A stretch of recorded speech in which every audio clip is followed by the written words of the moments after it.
ਇਸ ਬੰਦੇ ਨੂੰ ਜਿਹੜੇ ਬਰਬਾਦ ਕਰਨ ਵਾਲੇ ਸੀ ਉਹ ਵੀ ਦੁਨੀਆ ਤੇ ਹੈ ਨਹੀਂ। ਜਿਨ੍ਹਾਂ ਨੇ ਮੇਰੇ ਨਾਲ ਵਧੀਕੀਆਂ ਕੀਤੀਆਂ ਨੇ ਅੱਜ ਉਹ ਆਪਣੀ ਪੀੜ੍ਹੀ ਥੱਲੇ ਸੋਟੀ ਫਿਰਨ ਵੀ ਉਹਨਾਂ ਨਾਲ ਕੀ ਹੋ ਰਿਹਾ। ਭਾਈ ਸੁਣਨ ਵਾਲੇ ਸਰੋਤਿਓ, ਹੱਥ ਬੰਨ੍ਹ ਕੇ ਮੇਰੀ ਬੇਨਤੀ ਆ ਵੀ ਜਦੋਂ ਕੋਈ ਰੋਂਦਾ ਨਾ ਉਹਨੂੰ ਜ਼ਰੂਰ ਪੁੱਛੋ ਵੀ ਤੈਨੂੰ ਕੋਈ ਕਲਾਕਾਰ ਮਿਲਣ ਕਿਉਂ ਨਹੀਂ ਆਇਆ, ਕਿਉਂਕਿ ਤੂੰ ਕਲਾਕਾਰ ਨੂੰ ਕਲਾਕਾਰ ਸਮਝਦਾ ਹੀ ਨਹੀਂ ਸੀ। ਤੇਰਾ ਕੋਈ ਮਿਊਜ਼ੀਸ਼ੀਅਨ ਤੇਰੀ ਖਬਰ ਲੈਣ ਨਹੀਂ ਆਇਆ। ਤੇਰੇ ਕਿੰਨੇ ਸਿਰ ਕੱਢ ਕਲਾਕਾਰ ਨੇ। ਬੇਟੇ ਦਾ ਨਾਂ ਲਿਆ ਸੀਗਾ, ਜਿਹੜੀ ਮੈਂ ਇੰਟਰਵਿਊ ਕੀਤੀ ਸੀ ਇਸ ਤੋਂ ਪਹਿਲਾਂ ਮਨਜੀਤ ਰਾਹੀ ਉਹਨਾਂ ਨਾਲ, ਉਹਨਾਂ ਦੇ ਵਿੱਚ ਬੇਟੇ ਦਾ ਨਾਂ ਲਿਆ, ਇੱਕ ਬੇਟੀ ਦਾ ਨਾਂ ਲਿਆ ਸੀਗਾ। ਉਹ ਬੇਟੇ ਦਾ ਨਾਮ ਉਹਨਾਂ ਨੇ ਗਲਤ ਲੈਤਾ। ਗਲਤ ਨਹੀਂ ਲਿਆ, ਉਹਦਾ ਇੱਕ ਬੇਟਾ ਹੋਰ ਹੈ ਇੱਥੇ।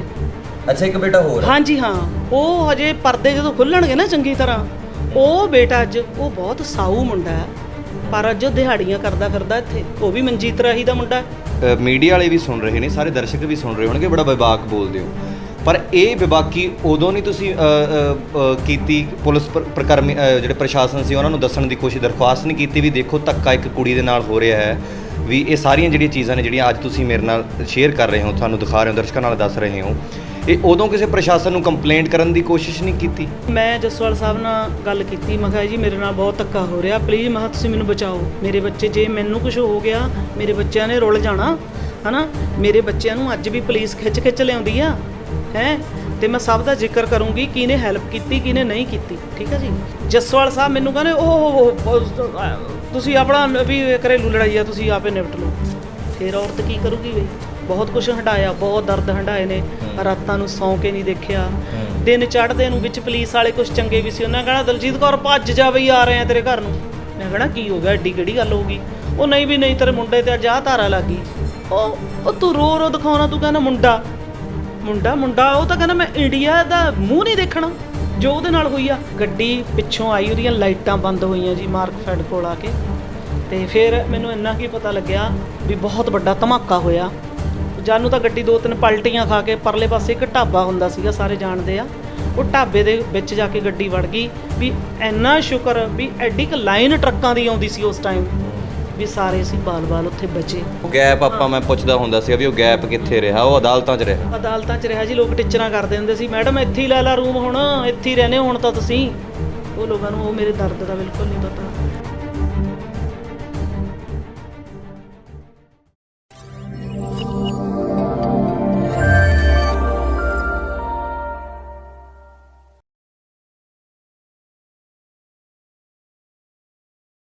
ਸਤਿ ਸ਼੍ਰੀ ਅਕਾਲ ਜੀ ਸਾਰਿਆਂ ਨੂੰ, ਮੈਂ ਗੁਰਪ੍ਰੀਤ ਸਿੰਘ ਬੱਲ ਪੰਜਾਬ ਨਿਊਜ਼ ਦੇਖ ਰਹੇ ਹੋ, ਤੁਹਾਡਾ ਸਵਾਗਤ ਕਰਦਾ। ਉਮੀਦ ਕਰਦਾ ਤੁਸੀਂ ਠੀਕ ਠਾਕ ਹੋਵੋਗੇ। ਦੋਸਤੋ, ਅਕਸਰ ਕਾਫੀ ਕਲਾਕਾਰਾਂ ਨਾਲ ਮਿਲਦੇ ਆ, ਰੂਬਰੂ ਹੁੰਦੇ ਆ, ਉਹਨਾਂ ਦੀ ਗੱਲਾਂ ਸੁਣਦੇ ਆ, ਉੱਠਣੀ ਬੈਠਣੀ ਹੁੰਦੀ ਆ, ਤਾਂ ਕਾਫੀ ਚੀਜ਼ਾਂ ਕਈ ਵਾਰ ਐਸੀਆਂ ਪਤਾ ਲੱਗਦੀਆਂ ਨੇ ਕਿ ਸ਼ਾਇਦ ਅੱਜ ਤੱਕ ਕਦੇ ਸਾਹਮਣੇ ਨਹੀਂ ਆਈਆਂ ਹੋਣ ਮੀਡੀਆ ਦੇ। ਪਿੱਛੇ ਜੇ ਮੈਂ ਇੰਟਰਵਿਊ ਕੀਤੀ ਸੀ ਮਨਜੀਤ ਰਾਹੀ ਉਹਨਾਂ ਨਾਲ, ਉਹਨਾਂ ਦੇ ਘਰ ਗਿਆ ਸੀਗਾ, ਹਾਲਾਤ ਦਿਖਾਉਣ ਦੀ ਕੋਸ਼ਿਸ਼ ਕੀਤੀ ਸੀ, ਪਰ ਉਹ ਇੰਟਰਵਿਊ ਤੋਂ ਬਾਅਦ ਕਈ ਚੀਜ਼ਾਂ ਮੈਨੂੰ ਪਰਸਨਲੀ ਤੌਰ 'ਤੇ ਮੇਰੇ ਇਨਬੌਕਸ ਦੇ ਵਿੱਚ ਕਈ ਐਸੀਆਂ ਸੁਣਨ ਨੂੰ ਮਿਲੀਆਂ ਸੀ ਜਿਹੜੀਆਂ ਸ਼ਾਇਦ ਸੁਣ ਕੇ ਮੈਂ ਵੀ ਹੱਕਾ ਬੱਕਾ ਰਹਿ ਗਿਆ ਸੀਗਾ। ਕਿਉਂਕਿ ਜਿਹੜੇ ਇਲਜ਼ਾਮ ਉਸ ਵੀਡੀਓ ਦੇ ਵਿੱਚ, ਉਸ ਇੰਟਰਵਿਊ ਦੌਰਾਨ ਜਿਹੜੇ ਮਨਜੀਤ ਰਾਹੀ ਹੋਣੀ ਲਗਾ ਰਹੇ ਸੀਗੇ ਜਾਂ ਕਹਿ ਰਹੇ ਸੀ ਆਪਣੇ ਬੱਚਿਆਂ ਬਾਰੇ ਜਾਂ ਹੋਰ ਪਰਿਵਾਰਕ ਰਿਲੇਸ਼ਨਸ ਬਾਰੇ, ਉਹ ਕਿਤੇ ਨਾ ਕਿਤੇ ਉਹਨਾਂ ਦੇ ਵਿੱਚ ਪ੍ਰੋਪਰ ਨੌਲੇਜ ਨਹੀਂ ਸੀ ਹੈ। ਮੀਡੀਆ ਦਾ ਬਤੌਰ ਇੱਕ ਪੱਤਰਕਾਰ ਫਰਜ਼ ਬਣਦਾ ਹੈ ਕਿ ਜੇ ਇੱਕ ਪੱਖ ਦਿਖਾਇਆ ਜਾ ਰਿਹਾ ਤਾਂ ਦੂਸਰਾ ਪੱਖ ਦਿਖਾਉਣ ਦੀ ਪੂਰੀ ਕੋਸ਼ਿਸ਼ ਕੀਤੀ ਜਾਣੀ ਚਾਹੀਦੀ ਹੈ। ਇੱਕ ਪੱਖ ਸੁਣਿਆ, ਮੇਰਾ ਉਹ ਇੰਟਰਵਿਊ ਕਰਨ ਦਾ ਮਕਸਦ ਕੁਝ ਹੋਰ ਸੀ, ਪਰ ਉਸ ਇੰਟਰਵਿਊ ਤੋਂ ਬਾਅਦ ਬਣ ਕੁਝ ਹੋਰ ਗਿਆ। ਪਰ ਅੱਜ ਉਸ ਇੰਟਰਵਿਊ ਦੇ ਵਿੱਚ ਇੱਕ ਨਾਮ ਦਾ ਜ਼ਿਕਰ ਬਹੁਤ ਹੋ ਰਿਹਾ ਸੀ, ਦਲਜੀਤ ਕੌਰ, ਉਹਨਾਂ ਦੇ ਬੇਟੇ ਦਾ, ਉਹਨਾਂ ਦੀ ਬੇਟੀ ਦਾ। ਅੱਜ ਮੇਰੇ ਨਾਲ ਮੈਮ ਦਲਜੀਤ ਕੌਰ ਹੋਣਗੇ, ਪਰ ਕਾਫੀ ਚੀਜ਼ਾਂ ਜਿਹੜੀਆਂ ਨੇ ਐਕਸਕਲੂਸਿਵ ਹੋਣਗੀਆਂ, ਉਹਨਾਂ ਦੇ ਖਿਲਾਫ ਹੋ ਸਕਦੀਆਂ ਨੇ, ਉਹਨਾਂ ਦੇ ਅਸਲੀ ਰੀਅਲ ਲਾਈਫ ਦੇ ਵਿੱਚ ਮੈਂ ਕਹਿ ਸਕਦਾ ਹਾਂ। ਮੇਰੇ ਨਾਲ ਦਲਜੀਤ ਕੌਰ ਨੇ, ਆਪਾਂ ਕਾਫੀ ਗੱਲਾਂ ਬਾਤਾਂ ਕਰਾਂਗੇ। ਸਭ ਤੋਂ ਪਹਿਲਾਂ ਮੈਮ ਸਤਿ ਸ਼੍ਰੀ ਅਕਾਲ, ਚੜ੍ਹਦੀ ਕਲਾ ਚੋਂ। ਸਾਰੇ news channel, Punjab news channel ਦੇਖਣ ਵਾਲਿਆਂ ਨੂੰ ਮੇਰੇ ਵੱਲੋਂ ਪਿਆਰ ਭਰੀ ਸਤਿ ਸ਼੍ਰੀ ਅਕਾਲ। ਤੇ ਜਿਹੜੀ ਅੱਜ ਦੀ ਇੰਟਰਵਿਊ ਆ, ਪਹਿਲਾਂ ਤਾਂ ਜੀ ਆਇਆਂ ਨੂੰ ਗੁਰਪ੍ਰੀਤ, ਤੇ ਮੈਂ ਖੁਦ ਗੁਰਪ੍ਰੀਤ ਨੂੰ ਬੁਲਾਇਆ ਅੱਜ। ਇਹ ਨਹੀਂ ਅੱਗੇ ਚੈਨਲ ਵਾਲੇ ਆਉਂਦੇ ਹੁੰਦੇ ਆ, ਮੈਡਮ ਤੁਹਾਡੀ ਇੰਟਰਵਿਊ ਕਰਨੀ ਆ, ਕਈ ਵਾਰ ਅਸੀਂ ਜਵਾਬ ਵੀ ਦਿੰਦੇ ਆ, ਹੁਣ ਵੀ ਜਵਾਬ ਦਿੰਦੇ ਆ, ਕਿਉਂਕਿ ਮੈਂ ਨਹੀਂ ਚਾਹੁੰਦੀ ਵੀ 23 ਸਾਲ ਪੁਰਾਣੀਆਂ ਗੱਲਾਂ, ਜਿਵੇਂ ਕਹਿੰਦੇ ਬੇਹੀ ਕੜੀ ਉਬਾਲਣੀ, ਉਹ ਗੱਲਾਂ ਮੈਂ ਚਾਹੁੰਦੀ ਨਹੀਂ, ਕਿਉਂਕਿ ਸਾਡੀ ਜਿਹੜੀ ਸਿੱਖਿਆ ਪਰਿਵਾਰ ਵੱਲੋਂ ਹੋਰ ਹੈ। ਕਿਉਂਕਿ ਗੁਰਪ੍ਰੀਤ ਮੈਂ ਇੱਕ ਜੱਟ ਸਿੱਖ ਪਰਿਵਾਰ 'ਚੋਂ ਆ, ਮੇਰੇ ਪਰਿਵਾਰ ਦਾ ਅਸਰ ਰਸੂਖ ਬਹੁਤ ਵਧੀਆ, ਸਾਰੀਆਂ ਭੈਣਾਂ ਬਹੁਤ ਵਧੀਆ ਘਰਾਂ 'ਚ ਨੇ। ਠੀਕ ਆ ਜੀ, ਠੀਕ ਆ। ਇੱਕ ਮੇਰੇ ਗਾਉਣ ਦੇ ਸ਼ੌਕ ਨੇ, ਅੱਜ ਸਾਨੂੰ ਇਹ ਗੱਲਾਂ ਸੁਣਨ ਨੂੰ ਮਿਲੀਆਂ ਨੇ ਵੀ ਆਹ ਹੋ ਗਿਆ ਵਾਹ ਹੋ ਗਿਆ। ਅੱਜ ਮੈਂ ਗੱਲਾਂ ਸਾਰੀਆਂ ਕਲੀਅਰ ਕਰੂੰਗੀ। ਮੈਨੂੰ ਕਿਸੇ ਦਾ ਡਰ ਨਹੀਂ, ਕਿਸੇ ਦਾ ਕੋਈ ਦਬਾਅ ਨਹੀਂ। ਨੰਬਰ 2, ਮੈਂ ਇੱਕ ਚੈਨਲ ਵਾਲੇ ਉੱਥੇ ਪਹੁੰਚੇ ਨੇ ਜਿਨ੍ਹਾਂ ਨੇ ਇਹ ਕਿਹਾ ਵੀ ਇਹਦੀ ਤੀਵੀਂ ਭੱਜ ਗਈ, ਇਹਦੀ ਤੀਵੀਂ ਐਂ ਕਰ ਗਈ, ਇਹਨੂੰ ਬਰਬਾਦ ਕਰ ਗਈ। ਮੈਂ ਉਹਨਾਂ 'ਤੇ ਕੇਸ ਕਰਨਾ, ਡੇਲੀ ਪੋਸਟ ਵਾਲਿਆਂ 'ਤੇ। ਉਹ ਪਹਿਲਾਂ ਮੈਨੂੰ ਪੁੱਛਦੇ ਆ ਕੇ ਵੀ ਅਸੀਂ ਉੱਥੇ ਚੱਲੇ ਆ, ਤੁਸੀਂ ਦੱਸੋ ਵੀ ਇਹ ਗੱਲ ਕੋਈ ਕਲੀਅਰ ਹੈ, ਕੋਈ ਹਕੀਕਤ ਹੈ। ਜਣੇ ਖਣੇ ਮੂਹਰੇ ਜਾ ਕੇ ਤੁਸੀਂ ਮਾਈਕ ਕਰ ਦਿੰਦੇ ਹੋ, ਆਹ ਲੈ ਮਾਈਕ। ਤੁਹਾਨੂੰ ਕੀ ਪਤਾ ਕਿਸੇ ਦੀ ਪਰਸਨਲ ਲਾਈਫ ਕੀ ਆ? ਤੁਸੀਂ ਆਏ ਹੋ। ਮੈਂ ਕਦੇ ਉਸ ਇਨਸਾਨ ਨੂੰ ਰਾਹੀ ਸਾਹਿਬ ਤੋਂ ਬਿਨਾਂ ਨਹੀਂ ਬੋਲੀ, ਹਾਲਾਂਕਿ ਉਹ ਸਾਹਿਬ ਕਹਾਉਣ ਦੇ ਲਾਇਕ ਨਹੀਂ ਹੈਗਾ ਬੰਦਾ, ਠੀਕ ਹੈ ਜੀ। ਇੱਕ ਕੱਲੀ ਔਰਤ 6-7 ਸਾਲ ਦਾ ਬੱਚਾ ਸੀਗਾ ਮੇਰਾ, 6 ਮਹੀਨਿਆਂ ਦੀ ਮੇਰੀ ਬੇਟੀ ਸੀਗੀ, ਸ਼ਾਇਦ ਬੇਟਾ ਵੱਡਾ ਸੀ, 9 ਸਾਲ ਦਾ ਸੀਗਾ। ਉਦੋਂ ਤੋਂ ਉਸ ਲੇਡੀ ਨੂੰ ਘਰੋਂ ਕੱਢਿਆ ਜਾਂਦਾ। ਉਹ ਆਪਣੇ ਬੱਚੇ ਲੈ ਕੇ ਆਪਣੀ ਇੱਕ ਇੱਧਰ ਕੋਠੀ ਹੈ ਜਿੱਥੇ ਮੈਂ ਹੁਣ ਰਹਿ ਰਹੀ ਹਾਂ, ਠੀਕ ਹੈ ਜੀ। ਉੱਥੇ ਆ ਕੇ ਆਪਣੇ ਬੱਚਿਆਂ ਨਾਲ ਮੈਂ ਰਹਿਣ ਲੱਗ ਗਈ। ਤੇ ਕਿਸੇ ਨੂੰ ਹਕੀਕਤ ਦਾ ਨਹੀਂ ਪਤਾ, ਕਿਉਂਕਿ ਸਭ ਤੋਂ ਵੱਡਾ ਜਿਹੜਾ ਮੈਂ ਸਮਝਦੀ ਹਾਂ ਨਾ, ਉਸ ਟਾਈਮ ਮੀਡੀਆ ਦਾ ਜਿਹੜਾ ਨਾ ਇੱਦਾਂ ਹੈ ਨਹੀਂ ਸੀ। ਅੱਜ ਕੱਲ੍ਹ ਤਾਂ ਤੁਸੀਂ ਮੂੰਹੋਂ ਇੱਕ ਗੱਲ ਕੱਢਦੇ ਹੋ, ਉਹ ਸਾਰੀ ਸ਼ਾਮ ਨੂੰ ਗੱਲ ਖਿਲਰ ਜਾਂਦੀ ਆ, ਠੀਕ ਆ। ਜੇ ਉਦੋਂ ਯੋਗਦਾਨ ਮੀਡੀਆ ਦਾ ਹੁੰਦਾ, ਮੈਂ ਇੰਨਾ ਕੁ ਜਲੂਸ ਕੱਢਣਾ ਸੀ ਲੋਕਾਂ ਦਾ ਜਿਨ੍ਹਾਂ ਨੇ ਮੇਰੀ ਲਾਈਫ ਦੇ ਵਿੱਚ ਜਿਵੇਂ ਕਹਿੰਦੇ ਦਿਨ 'ਚ ਹਨੇਰਾ ਕਰਤਾ। ਇੱਥੇ ਇਹੋ ਜਿਹੇ ਮੰਤਰੀ ਬੈਠੇ ਸੀ, ਇੱਥੇ ਇਹੋ ਜਿਹੇ SSP ਬੈਠੇ ਸੀ। ਉਹਨਾਂ ਨੇ ਉਸ ਟਾਈਮ ਨੰਗਾ ਨਾਚ ਕਰਵਾਉਣ ਵਾਲੀ ਗੱਲ ਸੀ ਇੱਕ ਲੇਡੀ ਦਾ, ਵੀ ਜੋ ਇਹਨਾਂ ਨੇ ਜੋ ਮੇਰੇ ਨਾਲ ਬੀਤੀ ਆ ਉਸ ਟਾਈਮ। ਦਿਨ ਚੜ੍ਹਦਾ ਸੀ ਨਾ ਗੁਰਪ੍ਰੀਤ, ਆ ਢੇਰ ਲੱਗਿਆ ਪਿਆ ਪੇਪਰਾਂ ਦਾ। ਹਜੇ ਤੁਸੀਂ ਇਹ ਪੜ੍ਹ ਕੇ ਤੁਸੀਂ ਲੋਕਾਂ ਨੂੰ ਦੱਸਣਾ, ਇਹ ਤੁਸੀਂ ਜਵਾਬ ਦਿਓ, ਕਿਉਂਕਿ ਤੁਸੀਂ ਉਹਦੀ ਇੰਟਰਵਿਊ ਕੀਤੀ ਆ। ਰੋ ਕੇ ਭਾਈ ਮੈਂ ਦਿਖਾ ਦਿੰਦੀ ਆ, ਰੋ ਕੇ ਦਿਖਾਉਂਗੀ। ਬਹੁਤ ਲੋਕ ਕਹਿਣਗੇ ਹੈ ਵਿਚਾਰੀ ਬਹੁਤ ਦੁਖੀ ਆ ਬਈ, ਰੋਂਦੀ ਆ, ਹੈ ਨਾ। ਕਿਉਂਕਿ ਮੇਰੇ ਕੋਲ 2 ਬੱਚਿਆਂ ਦੀ ਜ਼ਿੰਮੇਵਾਰੀ, 6 ਮਹੀਨਿਆਂ ਦੀ ਮੇਰੀ ਬੱਚੀ ਸੀ। ਜਦੋਂ ਸਾਨੂੰ ਧੱਕੇ ਮਾਰ ਕੇ ਉਸ ਕੋਠੀ 'ਚੋਂ, ਗੁਰਪ੍ਰੀਤ ਉਹ ਕੋਠੀ ਅੱਜ ਲੋਕਾਂ ਨੂੰ ਵਿਖਾਉਣੀ ਆ, ਜਾ ਕੇ ਤੁਸੀਂ ਉਹ ਕੋਠੀ ਵਿਖਾਇਓ ਜੀ, ਉਹ ਕਿੰਨੇ ਕਰੋੜ ਦੀ ਵਿਕੀ। ਔਰ ਦਲਜੀਤ ਕੌਰ ਕੋਲ ਕੀ ਆਇਆ ਜੀ, ਉਹਦਾ 27 ਲੱਖ। ਵਾਹਿਗੁਰੂ ਦੀ ਕਸਮ ਖਾ ਕੇ ਕਹਿੰਦੀ ਆ, ਮਹਾਰਾਜ ਦੀ ਕਸਮ ਖਾ ਕੇ ਕਹਿੰਦੀ ਆ, ਉਸ ਕੋਠੀ ਦਾ ਇੱਕ ਬੰਦਾ ਰਾਤ ਨੂੰ 10 ਲੱਖ ਰੁਪਈਆ ਲੈ ਕੇ ਮੇਰੇ ਕੋਲ ਆ ਗਿਆ, ਕਹਿੰਦਾ ਤੇਰੇ ਨਾਲ ਕਿਹੜਾ ਇੰਤਕਾਲ ਚੜਿਆ ਹੋਇਆ, ਤੈਨੂੰ ਅਸੀਂ 10 ਲੱਖ ਦਿੰਦੇ ਆ, ਇਦੋਂ ਵੱਧ ਤੈਨੂੰ ਕੀਮਤ ਨਹੀਂ ਮਿਲਣੀ, ਠੀਕ ਆ ਜੀ। ਅੱਛਾ, ਉਹ ਬੰਦਾ ਵੀ ਹੈ ਨਹੀਂ ਜੀ ਅੱਜ ਕੱਲ੍ਹ, ਠੀਕ ਆ ਜੀ। ਮੈਂ ਉਹਨੂੰ ਇਹੀ ਕਿਹਾ, ਮੈਂ ਤੈਨੂੰ ਮੈਂ 20 ਲੱਖ ਦੇ ਦਿੰਦੀ ਆ, ਹੁਣ ਹੀ ਤੂੰ ਬੈਠ। ਠੀਕ ਆ ਜੀ, ਮੈਂ ਤੈਨੂੰ 20 ਲੱਖ ਦਿੰਦੀ ਆ, ਤੂੰ ਮੈਨੂੰ 10 ਲੈ ਕੇ ਆਇਆ। ਉਸ ਦੌਰਾਨ ਬਹੁਤ ਕੁਛ ਹੋਇਆ, ਬਹੁਤ ਪੁਲਿਸ ਵਾਲਿਆਂ ਦੇ ਕੋਲ ਬੈਠ ਇਸ ਬੰਦੇ ਨੇ ਫ਼ੋਨ ਕਰਵਾਏ। ਔਰ ਉਹ ਆਫੀਸਰ ਇਹ ਕਹਿੰਦੇ ਸੀਗੇ, ਕੋਈ ਗੱਲ ਨਹੀਂ, ਤੇਰੇ ਪਾਸਪੋਰਟ ਦੀ ਇਨਕੁਆਇਰੀ ਰੁਕੀ ਆ, ਤੂੰ ਮਾੜੀ ਜੀ ਹਾਂ ਤਾਂ ਕਰ, ਮਾੜੀ ਜੀ ਹਾਂ ਕਰ, ਆਪਾਂ ਤਾਂ ਹੁਣੇ ਆਫਿਸ ਖੁਲਾ ਲੈਣਾ ਰਾਤ ਨੂੰ, ਨਾਲੇ ਆਪਾਂ ਡਿਨਰ ਕਰਕੇ ਆਵਾਂਗੇ, ਠੀਕ ਆ ਜੀ। ਇਹ ਦਲਜੀਤ ਕੌਰ ਨੇ ਹਿੰਮਤ ਕੀਤੀ ਸੀ। ਕਈ SSPਆਂ ਦੇ ਉੱਪਰ ਮੈਂ ਐਪਲੀਕੇਸ਼ਨ ਦਿੱਤੀ ਸੀ, ਪਰ ਮੇਰੀ ਸੁਣਵਾਈ 0, ਕਿਉਂਕਿ ਮੰਤਰੀ ਨਾਲ ਸੀਗੇ। ਇਸ ਬੰਦੇ ਨੂੰ ਜਿਹੜੇ ਬਰਬਾਦ ਕਰਨ ਵਾਲੇ ਸੀ, ਉਹ ਵੀ ਦੁਨੀਆ ਤੇ ਹੈ ਨਹੀਂ। ਜਿਨ੍ਹਾਂ ਨੇ ਮੇਰੇ ਨਾਲ ਵਧੀਕੀਆਂ ਕੀਤੀਆਂ ਨੇ, ਅੱਜ ਉਹ ਆਪਣੀ ਪੀੜ੍ਹੀ ਥੱਲੇ ਸੋਟੀ ਫਿਰਨ ਵੀ ਉਹਨਾਂ ਨਾਲ ਕੀ ਹੋ ਰਿਹਾ। ਜਿਨ੍ਹਾਂ ਨੇ ਮੈਨੂੰ ਦੁਖੀ ਕੀਤਾ ਨਾ, ਦਿਨ ਰਾਤ ਮੈਂ ਰੋਂਦੀ ਸੀ ਆਪਣੇ ਬੱਚਿਆਂ ਨੂੰ। ਮੇਰੇ ਗੁਆਂਢ 'ਚ ਮੈਂ ਲੁਕਾਉਂਦੀ ਹੁੰਦੀ ਸੀ ਬੱਚਿਆਂ ਨੂੰ, ਮੈਂ ਆਪਣੇ ਨੂੰ ਲੁਕਾਉਣਾ, ਕਿਉਂ ਮੈਨੂੰ ਪਤਾ ਨਹੀਂ ਸੀ ਹੁੰਦਾ ਗੁਰਪ੍ਰੀਤ ਵੀ ਇਹ ਜਿਹੜੀ ਆਹ ਧਾਰਾ ਲੱਗੀ ਆ, ਇਹਦੇ ਵਿੱਚ ਕੀ ਹੋਊਗਾ, ਮੈਨੂੰ ਪਤਾ ਨਹੀਂ, ਕਿਉਂਕਿ ਸਾਡੇ ਤਾਂ ਕੋਈ ਵਾਹ ਹੀ ਨਹੀਂ ਸੀ ਪਿਆ ਇੱਦਾਂ ਦਾ, ਠੀਕ ਆ ਜੀ। ਤੇ ਮੈਂ ਬੱਚਿਆਂ ਨੂੰ ਲੁਕਾਉਣਾ ਗੁਆਂਢੀਆਂ ਦੇ। ਕਈ ਵਾਰ ਮੈਨੂੰ ਉੱਥੋਂ ਵਕੀਲ ਨੇ ਕਹਿਣਾ ਭੱਜ ਜਾ, ਤੇਰੇ ਬਰੰਟ ਨਿਕਲ ਗਏ। ਕਿਉਂਕਿ ਭਾਈ ਸੁਣਨ ਵਾਲੇ ਸਰੋਤਿਓ, ਹੱਥ ਬੰਨ੍ਹ ਕੇ ਮੇਰੀ ਬੇਨਤੀ ਆ ਵੀ ਜਦੋਂ ਕੋਈ ਰੋਂਦਾ ਨਾ, ਉਹਨੂੰ ਜ਼ਰੂਰ ਪੁੱਛੋ ਵੀ ਤੈਨੂੰ ਕੋਈ ਕਲਾਕਾਰ ਮਿਲਣ ਕਿਉਂ ਨਹੀਂ ਆਇਆ, ਕਿਉਂਕਿ ਤੂੰ ਕਲਾਕਾਰ ਨੂੰ ਕਲਾਕਾਰ ਸਮਝਦਾ ਹੀ ਨਹੀਂ ਸੀ। ਤੇਰਾ ਕੋਈ ਮਜੀਸ਼ੀਅਨ ਤੇਰੀ ਖਬਰ ਲੈਣ ਨਹੀਂ ਆਇਆ। ਤੇਰੇ ਕਿੰਨੇ ਸਿਰ ਕੱਢ ਕਲਾਕਾਰ ਨੇ। ਅੱਜ ਮੈਂ ਜ਼ਿਕਰ ਕਰੂੰ ਸਰਦੂਲ ਭਾਜੀ ਦਾ। ਇੱਕ ਵਾਰ ਦੀਵਾਲੀ ਵਾਲੇ ਦਿਨ ਮੈਨੂੰ ਥਾਣੇ 'ਚ ਬਿਠਾਇਆ ਹੋਇਆ, ਜਦੋਂ ਰਾਤ ਪੈ ਗਈ, ਮੇਰੀ ਬੇਟੀ ਬਿਮਾਰ ਸੀ। ਉਦੋਂ ਮੈਂ ਬਾਰ-ਬਾਰ, ਇੱਕ ਇੰਸਪੈਕਟਰ ਜਸਵੀਰ ਸਿੰਘ ਸੀ, ਮੈਂ ਉਹਨੂੰ ਬਾਰ-ਬਾਰ ਕਹਿੰਦੀ ਸੀ ਮੈਨੂੰ ਜਾਣ ਦੇ, ਮੇਰੀ ਬੇਟੀ ਬਹੁਤ ਬਿਮਾਰ ਆ, ਮੈਨੂੰ ਘਰ ਜਾਣ ਦੇ। ਉਹ ਮੈਨੂੰ ਕਹਿੰਦਾ ਸੀ 57 ਜੀ। ਮੈਨੂੰ ਕੋਈ ਤੁਹਾਡੇ ਤੇ 57 ਕਰਾਈ ਸੀ? ਹਾਂਜੀ ਹਾਂ, ਮੈਨੂੰ ਪਤਾ ਹੀ ਨਹੀਂ ਸੀ ਲੱਗਦਾ ਵੀ ਕੀ ਹੁੰਦੀ ਹੈ 57। ਜਦੋਂ ਹਨੇਰਾ ਹੋ ਗਿਆ, ਲੋਕ ਆਪਣੇ ਘਰਾਂ 'ਚ ਤਿਉਹਾਰ ਮਨਾ ਰਹੇ ਨੇ, ਤੇ ਮੈਂ ਸਰਦੂਲ ਭਾਜੀ ਉੱਥੇ ਆ ਗਏ, ਹੈ ਨਾ। ਉਹ ਕੋਈ ਆਪਣੇ ਕੰਮ ਲਈ ਆਏ ਸੀਗੇ। ਮੈਨੂੰ ਕਹਿੰਦੇ ਤੂੰ ਇੱਥੇ ਕੀ ਕਰਦੀ ਆ? ਮੈਂ ਕਿਹਾ ਜੀ ਪਤਾ ਨਹੀਂ ਮੈਨੂੰ। ਇਹ ਕਹਿੰਦੇ 57 ਵੀ ਤੂੰ ਇੱਥੇ ਬੈਠ ਜੇ। ਉਹ ਕਹਿੰਦੇ ਬੇਵਕੂਫ, ਤੈਨੂੰ ਪਤਾ ਨਹੀਂ ਹੈਗਾ 57 ਕੀ ਹੁੰਦੀ ਆ, ਤੈਨੂੰ ਰਾਤ ਰੱਖਣ ਨੂੰ ਫਿਰਦੇ ਨੇ ਇੱਥੇ, ਉੱਡ ਜਾ ਇੱਥੋਂ ਚੱਲ। ਉਹਨਾਂ ਨੇ ਉਸ ਟਾਈਮ ਜ਼ਮਾਨਤ ਦਿੱਤੀ ਤੇ ਮੈਨੂੰ ਥਾਣੇ 'ਚੋਂ ਕੱਢਿਆ। ਫਿਰ ਮੈਂ ਆਪਣੀ ਬੇਟੀ ਨੂੰ ਜਾ ਕੇ ਦਵਾਈ ਦਵਾਈ, ਠੀਕ ਹੈ ਜੀ।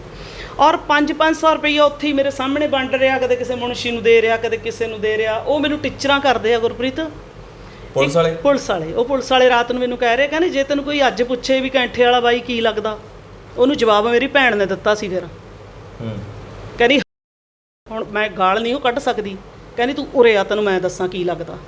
ਜੇ ਉਹ ਲੱਗਦਾ ਹੁੰਦਾ ਨਾ ਸਾਡਾ ਕੁਛ, ਤਾਂ ਅਸੀਂ ਅੱਜ 2 ਭੈਣਾਂ, ਤੀਜੀ ਇਹ ਇੱਥੇ ਨਾ ਬਹਿੰਦੀ। ਨਹੀਂ, ਇਹ ਸਾਰਾ ਜਿਹੜਾ ਬਖੇੜਾ ਜਿਹੜਾ ਸ਼ੁਰੂ ਕੀਤਾ ਆ, ਇਹ ਸ਼ੁਰੂ ਅਸਲ ਕਾਰਨ ਕੀ ਬਣੇ ਸੀਗੇ ਜੋ ਇਹ ਵਿਵਾਦਾਂ ਦੇ ਵਿੱਚ ਚੀਜ਼ ਆਉਣ ਲੱਗ ਗਈ?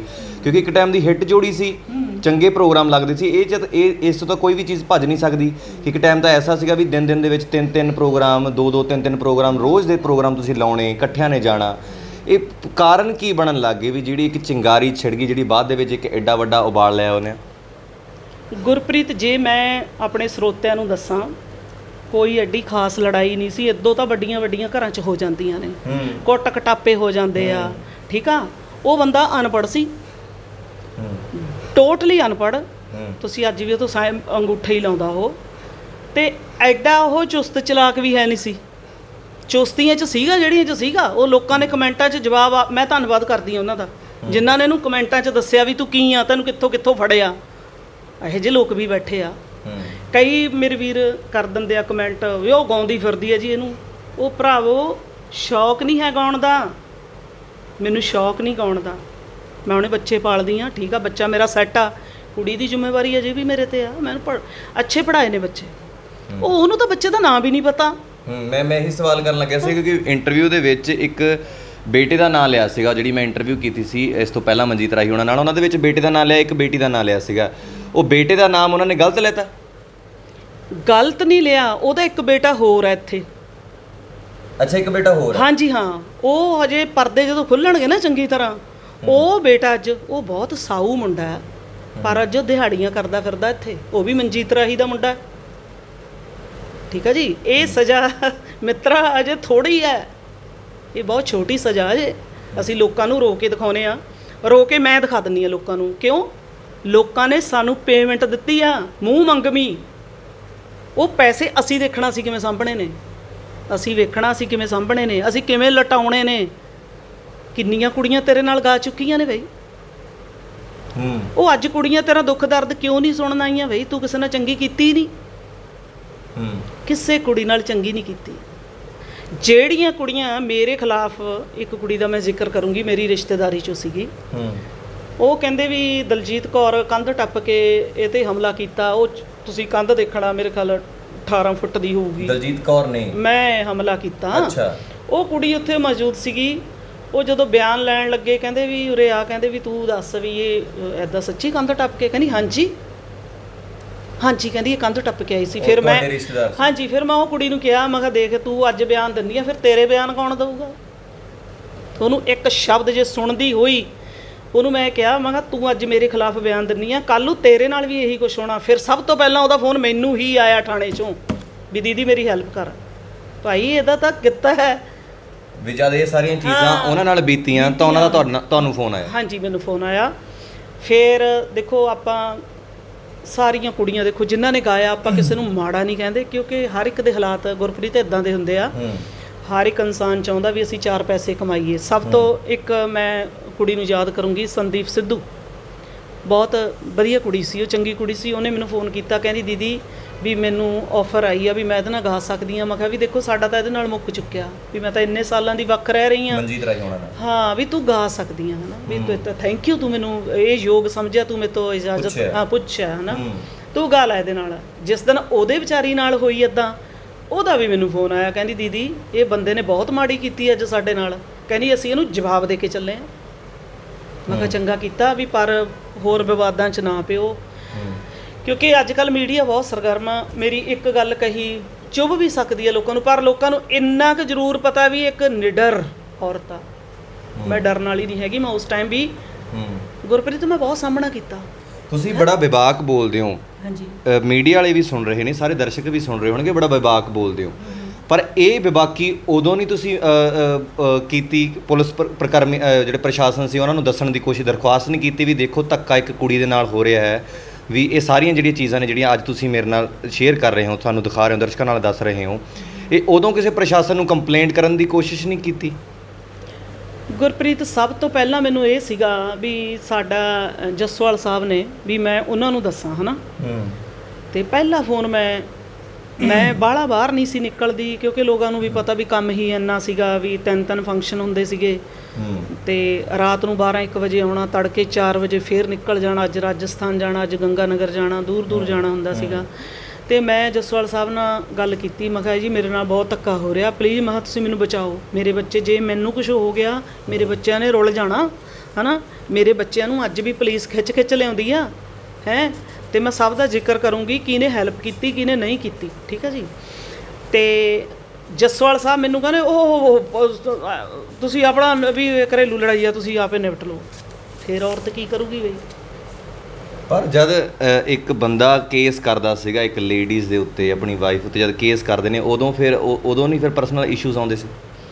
ਮੈਂ ਗੱਲ ਤਾਂ ਉਹੀ ਕਰਦੀ ਹਾਂ ਵੀ ਜੇ ਉਦੋਂ ਮੀਡੀਆ ਹੁੰਦਾ ਮੈਂ ਤਾਂ ਆਥਣ ਤੋਂ ਪਹਿਲਾਂ ਇਹਨਾਂ ਦਾ ਦਿਵਾਲਾ ਦਿੰਦੀ ਕੱਢ, ਇਹਨਾਂ ਨੂੰ ਕਰ ਦਿੰਦੀ ਦਿਨ ਦਿਹਾੜੇ ਨੰਗੇ ਕਰਦੀ ਹੈ ਲੋਕਾਂ ਨੂੰ ਮੈਂ, ਜਿਨ੍ਹਾਂ ਦੀ ਕੋਠੀ ਤੇ ਅੱਖ ਸੀ। ਤੁਸੀਂ ਅੱਜ ਜਾ ਕੇ ਵੇਖਿਓ, ਇੱਕ ਕੋਠੀ ਲਈ ਸਾਰਾ ਕੁਝ ਹੋ ਗਿਆ ਇਹ।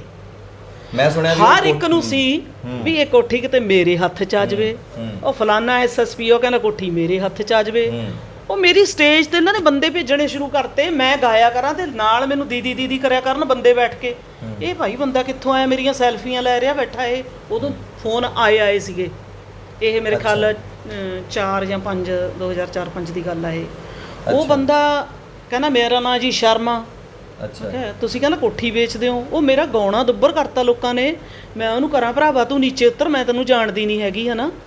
ਉਹ ਕਹੇ ਨਹੀਂ ਜੀ ਮੈਨੂੰ ਫਲਾਣੇ SSP ਨੇ ਭੇਜਿਆ, ਮੈਂ ਹੁਣ ਇੱਦਾਂ ਨਿਬੇੜ ਦੇਣਾ ਤੁਹਾਡਾ ਤਾਂ ਹਿੱਸਾ ਤੁਹਾਨੂੰ ਮੈਂ ਦਵਾ ਦੇਣਾ ਹੈ ਨਾ। ਤੇ ਬਹੁਤ ਕੁਝ ਹੋਇਆ। ਮੈਂ ਤਾਂ ਕਹੂੰਗੀ ਵੀ ਮੈਂ ਇੱਕ ਨਾ ਬੁੱਕ ਲਿਖਣੀ ਆ, ਸਵੈ ਜੀਵਨੀ ਜਿਹਨੂੰ ਕਹਿੰਦੇ ਆ, ਵੀ ਮੈਂ ਆਪਣੀ ਜੀਵਨੀ ਤੇ ਲਿਖਣੀ ਆ। ਉਹਦੇ ਵਿੱਚ ਇਹ ਹੋਊਗਾ ਵੀ ਬਹੁਤ ਕੁੜੀਆਂ ਨੂੰ ਸਬਕ ਮਿਲੂਗਾ ਵੀ ਕਿਸ ਤਰ੍ਹਾਂ ਗਾਉਣਾ ਸ਼ੁਰੂ ਕਰਨਾ। ਤੁਹਾਡੇ ਨਾਲ ਜਿਹੜਾ ਤੁਹਾਡਾ ਸਹਿ ਕਲਾਕਾਰ ਆ ਉਹ ਕਿੱਦਾਂ ਦਾ ਹੋਣਾ ਚਾਹੀਦਾ, ਉਹਦੀਆਂ ਕੀ ਜ਼ਿੰਮੇਵਾਰੀਆਂ ਹੋਣੀਆਂ ਚਾਹੀਦੀਆਂ ਨੇ ਹੈ ਨਾ। ਉਹਦੇ 'ਚੋਂ ਬਹੁਤ ਕੁਝ ਲੋਕਾਂ ਨੂੰ ਮਿਲੂਗਾ। ਬਹੁਤ ਕੁਝ ਹੰਢਾਇਆ, ਬਹੁਤ ਦਰਦ ਹੰਢਾਏ ਨੇ। ਰਾਤਾਂ ਨੂੰ ਸੌਂ ਕੇ ਨਹੀਂ ਦੇਖਿਆ, ਦਿਨ ਚੜ੍ਹਦੇ ਨੂੰ ਵਿੱਚ ਪੁਲਿਸ ਵਾਲੇ ਕੁਝ ਚੰਗੇ ਵੀ ਸੀ, ਉਹਨਾਂ ਕਹਿਣਾ ਦਲਜੀਤ ਕੌਰ ਭੱਜ ਜਾ ਬਈ ਆ ਰਹੇ ਆ ਤੇਰੇ ਘਰ ਨੂੰ। ਮੈਂ ਕਹਿਣਾ ਕੀ ਹੋ ਗਿਆ, ਐਡੀ ਕਿਹੜੀ ਗੱਲ ਹੋ ਗਈ? ਉਹ ਨਹੀਂ ਵੀ ਨਹੀਂ, ਤੇਰੇ ਮੁੰਡੇ ਤੇ ਅੱਜ ਆਹ ਧਾਰਾ ਲੱਗ ਗਈ। ਉਹ ਤੂੰ ਰੋ ਦਿਖਾਉਣਾ, ਤੂੰ ਕਹਿੰਦਾ ਮੁੰਡਾ। ਉਹ ਤਾਂ ਕਹਿੰਦਾ ਮੈਂ ਇੰਡੀਆ ਦਾ ਮੂੰਹ ਨਹੀਂ ਦੇਖਣਾ ਜੋ ਉਹਦੇ ਨਾਲ ਹੋਈ ਆ।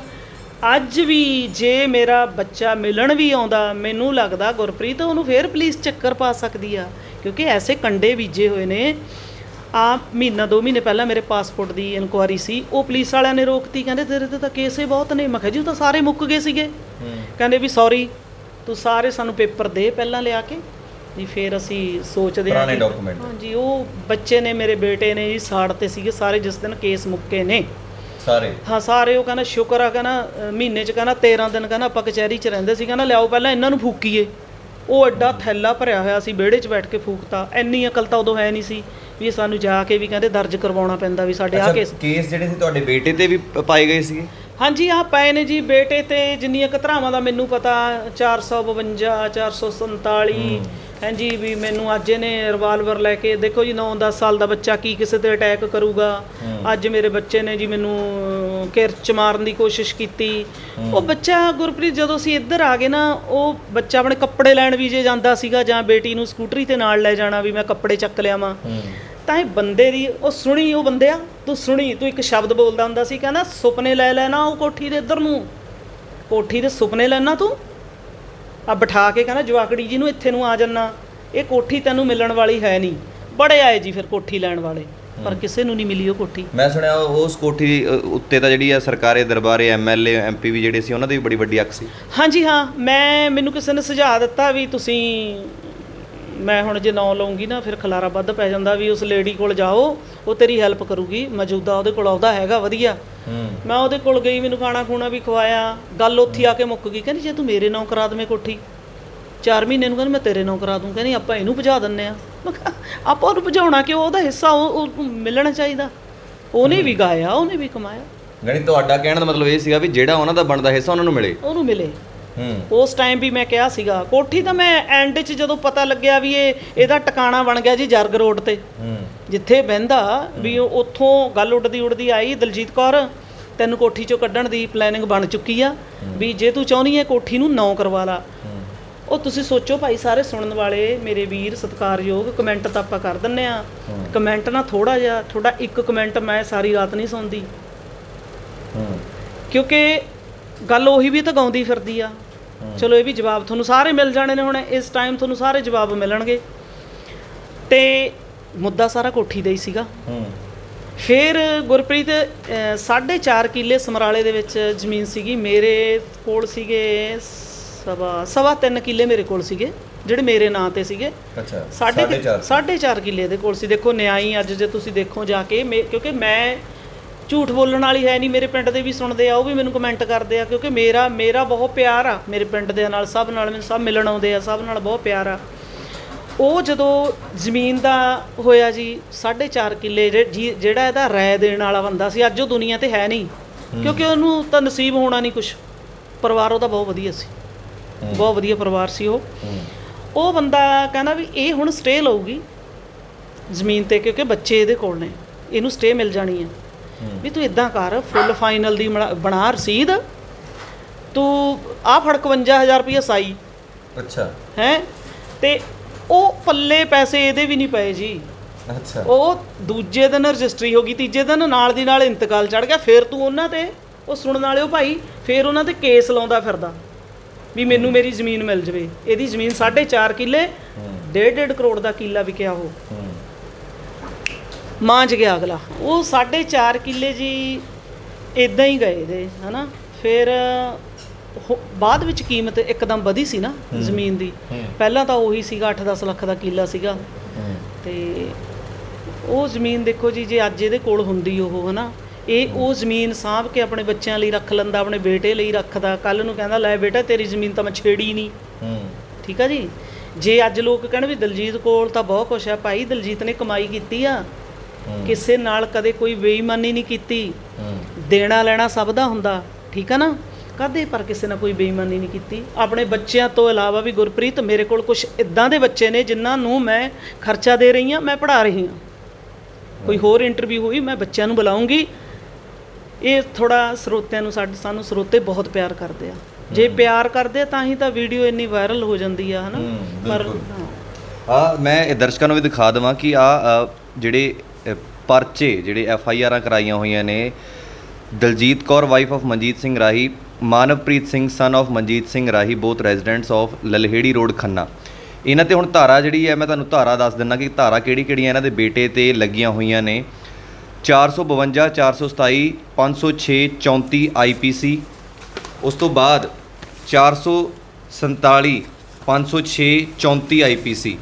ਇਹ ਜਿਹੜਾ ਆ ਧਾਰਾਵਾਂ ਜਿਹੜੀਆਂ ਬਹੁਤ ਨੇ, ਤੁਸੀਂ ਆ ਮੇਰੇ ਹੱਥ ਦੇ ਵਿੱਚ ਪੇਜ ਦੇਖ ਸਕਦੇ ਹੋ। ਇਸ ਤੋਂ ਇਲਾਵਾ ਵੀ ਜਿਹੜੇ ਨੇ ਡਾਕੂਮੈਂਟਸ ਜਿਹੜੇ ਨੇ ਹੋਰ ਬਹੁਤ ਪਏ ਨੇ, ਕੁੱਲ 13 ਪਰਚੇ ਜਿਵੇਂ ਦੱਸ ਰਹੇ ਨੇ। ਇਹ ਉਹੀ ਬੇਟਾ ਆ। ਖਾਸ ਕਰਕੇ ਮੇਰੀ ਸੋਸ਼ਲ ਮੀਡੀਆ ਪਲੇਟਫਾਰਮਸ ਨੂੰ ਦਰਖਾਸਤ ਇਹ ਰਹੂਗੀ, ਕਿਉਂਕਿ ਆਪਾਂ ਇੱਕ ਪੱਖ ਸੁਣ ਕੇ ਕਮੈਂਟ ਕਰ ਦਿੰਦੇ ਆ, ਪਰ ਜਦ ਮੈਨੂੰ ਫੋਨ ਆਇਆ, ਮੈਨੂੰ ਜਦ ਪਤਾ ਲੱਗਿਆ, ਕਿਉਂਕਿ ਮੈਂ ਐਜ਼ ਆ ਉੱਥੇ ਉਹਨਾਂ ਦਾ ਆਰਟਿਸਟ ਇੰਟਰਵਿਊ ਕਰਨ ਗਿਆ ਸੀਗਾ, ਕਿਉਂਕਿ ਉੱਥੇ ਉਹ ਮੈਨੂੰ ਐਂ ਪਤਾ ਲੱਗਿਆ ਸੀ ਕਿ ਬਹੁਤ ਮਾੜੇ ਹਾਲਾਤ ਦੇ ਵਿੱਚ ਰਹਿ ਰਹੇ ਨੇ। ਪਰ ਜਦ ਗੱਲਾਂ ਖੁੱਲੀਆਂ, ਜਦ ਇਹਨਾਂ ਦਾ ਪੱਖ ਸੁਣਨ ਦੀ ਕੋਸ਼ਿਸ਼ ਕੀਤੀ, ਤਾਂ ਗੱਲਾਂ ਸ਼ਾਇਦ ਕੁਛ ਦੀ ਕੁਛ ਬਣ ਗਈ।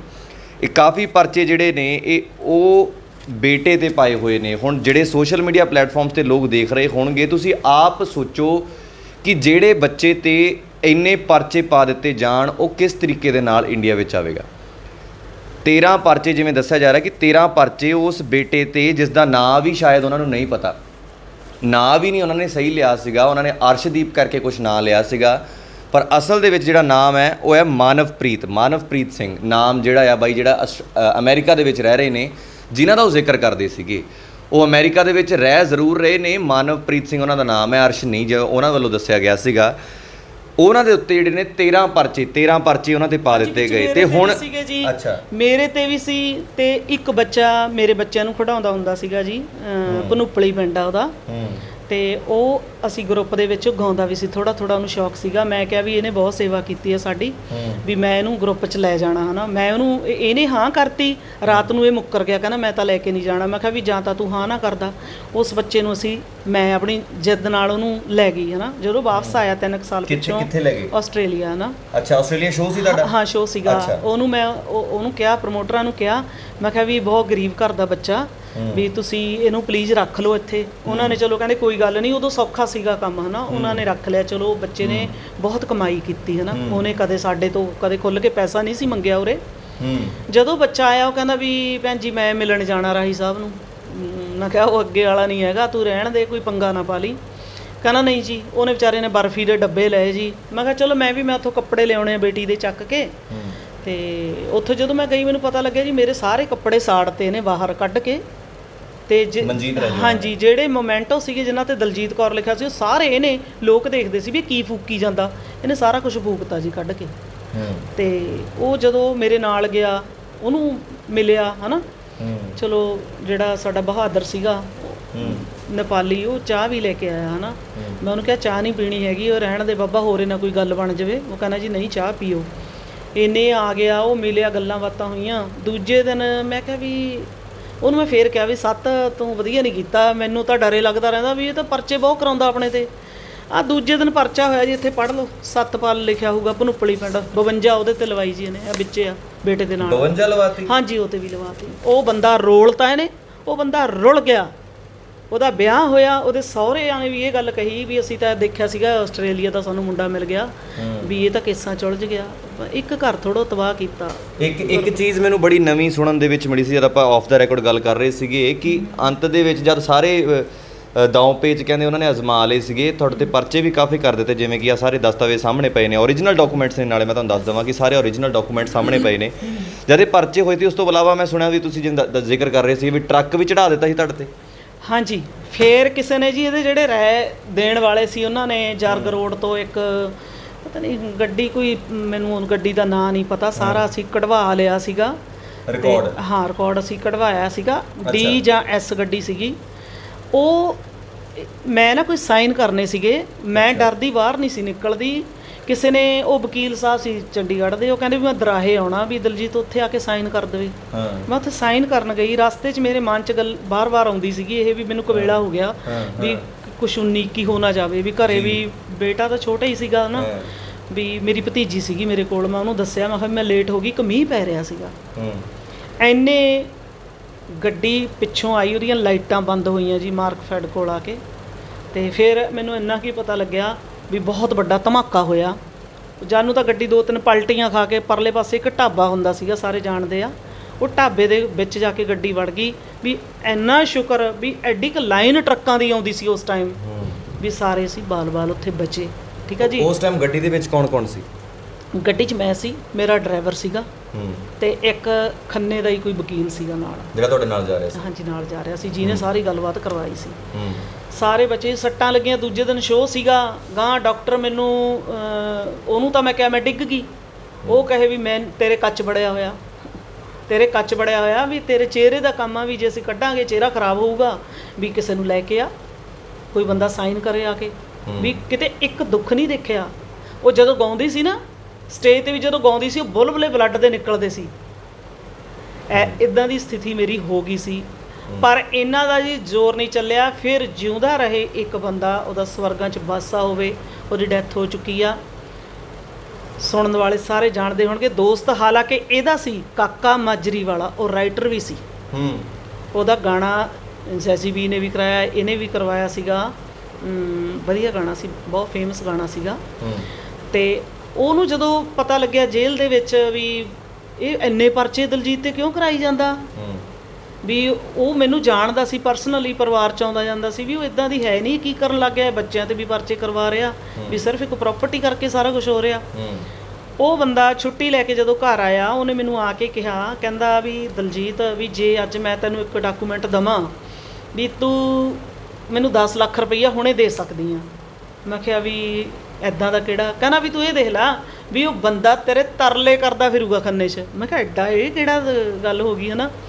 ਤੇ ਫਿਰ ਉਹਨੇ ਕਹਿੰਦਾ ਇੱਦਾਂ ਕਰੀ ਵੀ ਜਿਹੜਾ ਮਜੀਸ਼ੀਅਨ ਫਿਰਦਾ ਸੀ ਉਹ ਬਜ਼ੁਰਗ, ਉਹਦੀ ਡੈਥ ਹੋ ਗਈ, ਕਹਿੰਦਾ ਤੂੰ ਇਹਨੂੰ ਸਵੇਰੇ ਭੇਜੀ ਵੀ ਮੈਂ ਉਹ ਪੇਪਰ ਤੈਨੂੰ ਦਊਂਗਾ। ਤੇ ਮੈਂ ਕਿਹਾ ਠੀਕ ਆ ਜੀ। ਕਹਿੰਦਾ ਪਰ ਆ ਮੈਨੂੰ ਫੋਨ ਦੇ ਦੇ, ਮੈਂ ਹੋਰ ਨਹੀਂ ਤੇਰੇ ਤੋਂ ਕੁਛ ਲੈਣਾ। ਕਹਿੰਦਾ ਮੈਂ 2-4 ਦਿਨ ਛੁੱਟੀ ਆਇਆ, ਫੋਨ ਵਰਤ ਲੂੰਗਾ ਤੇਰਾ।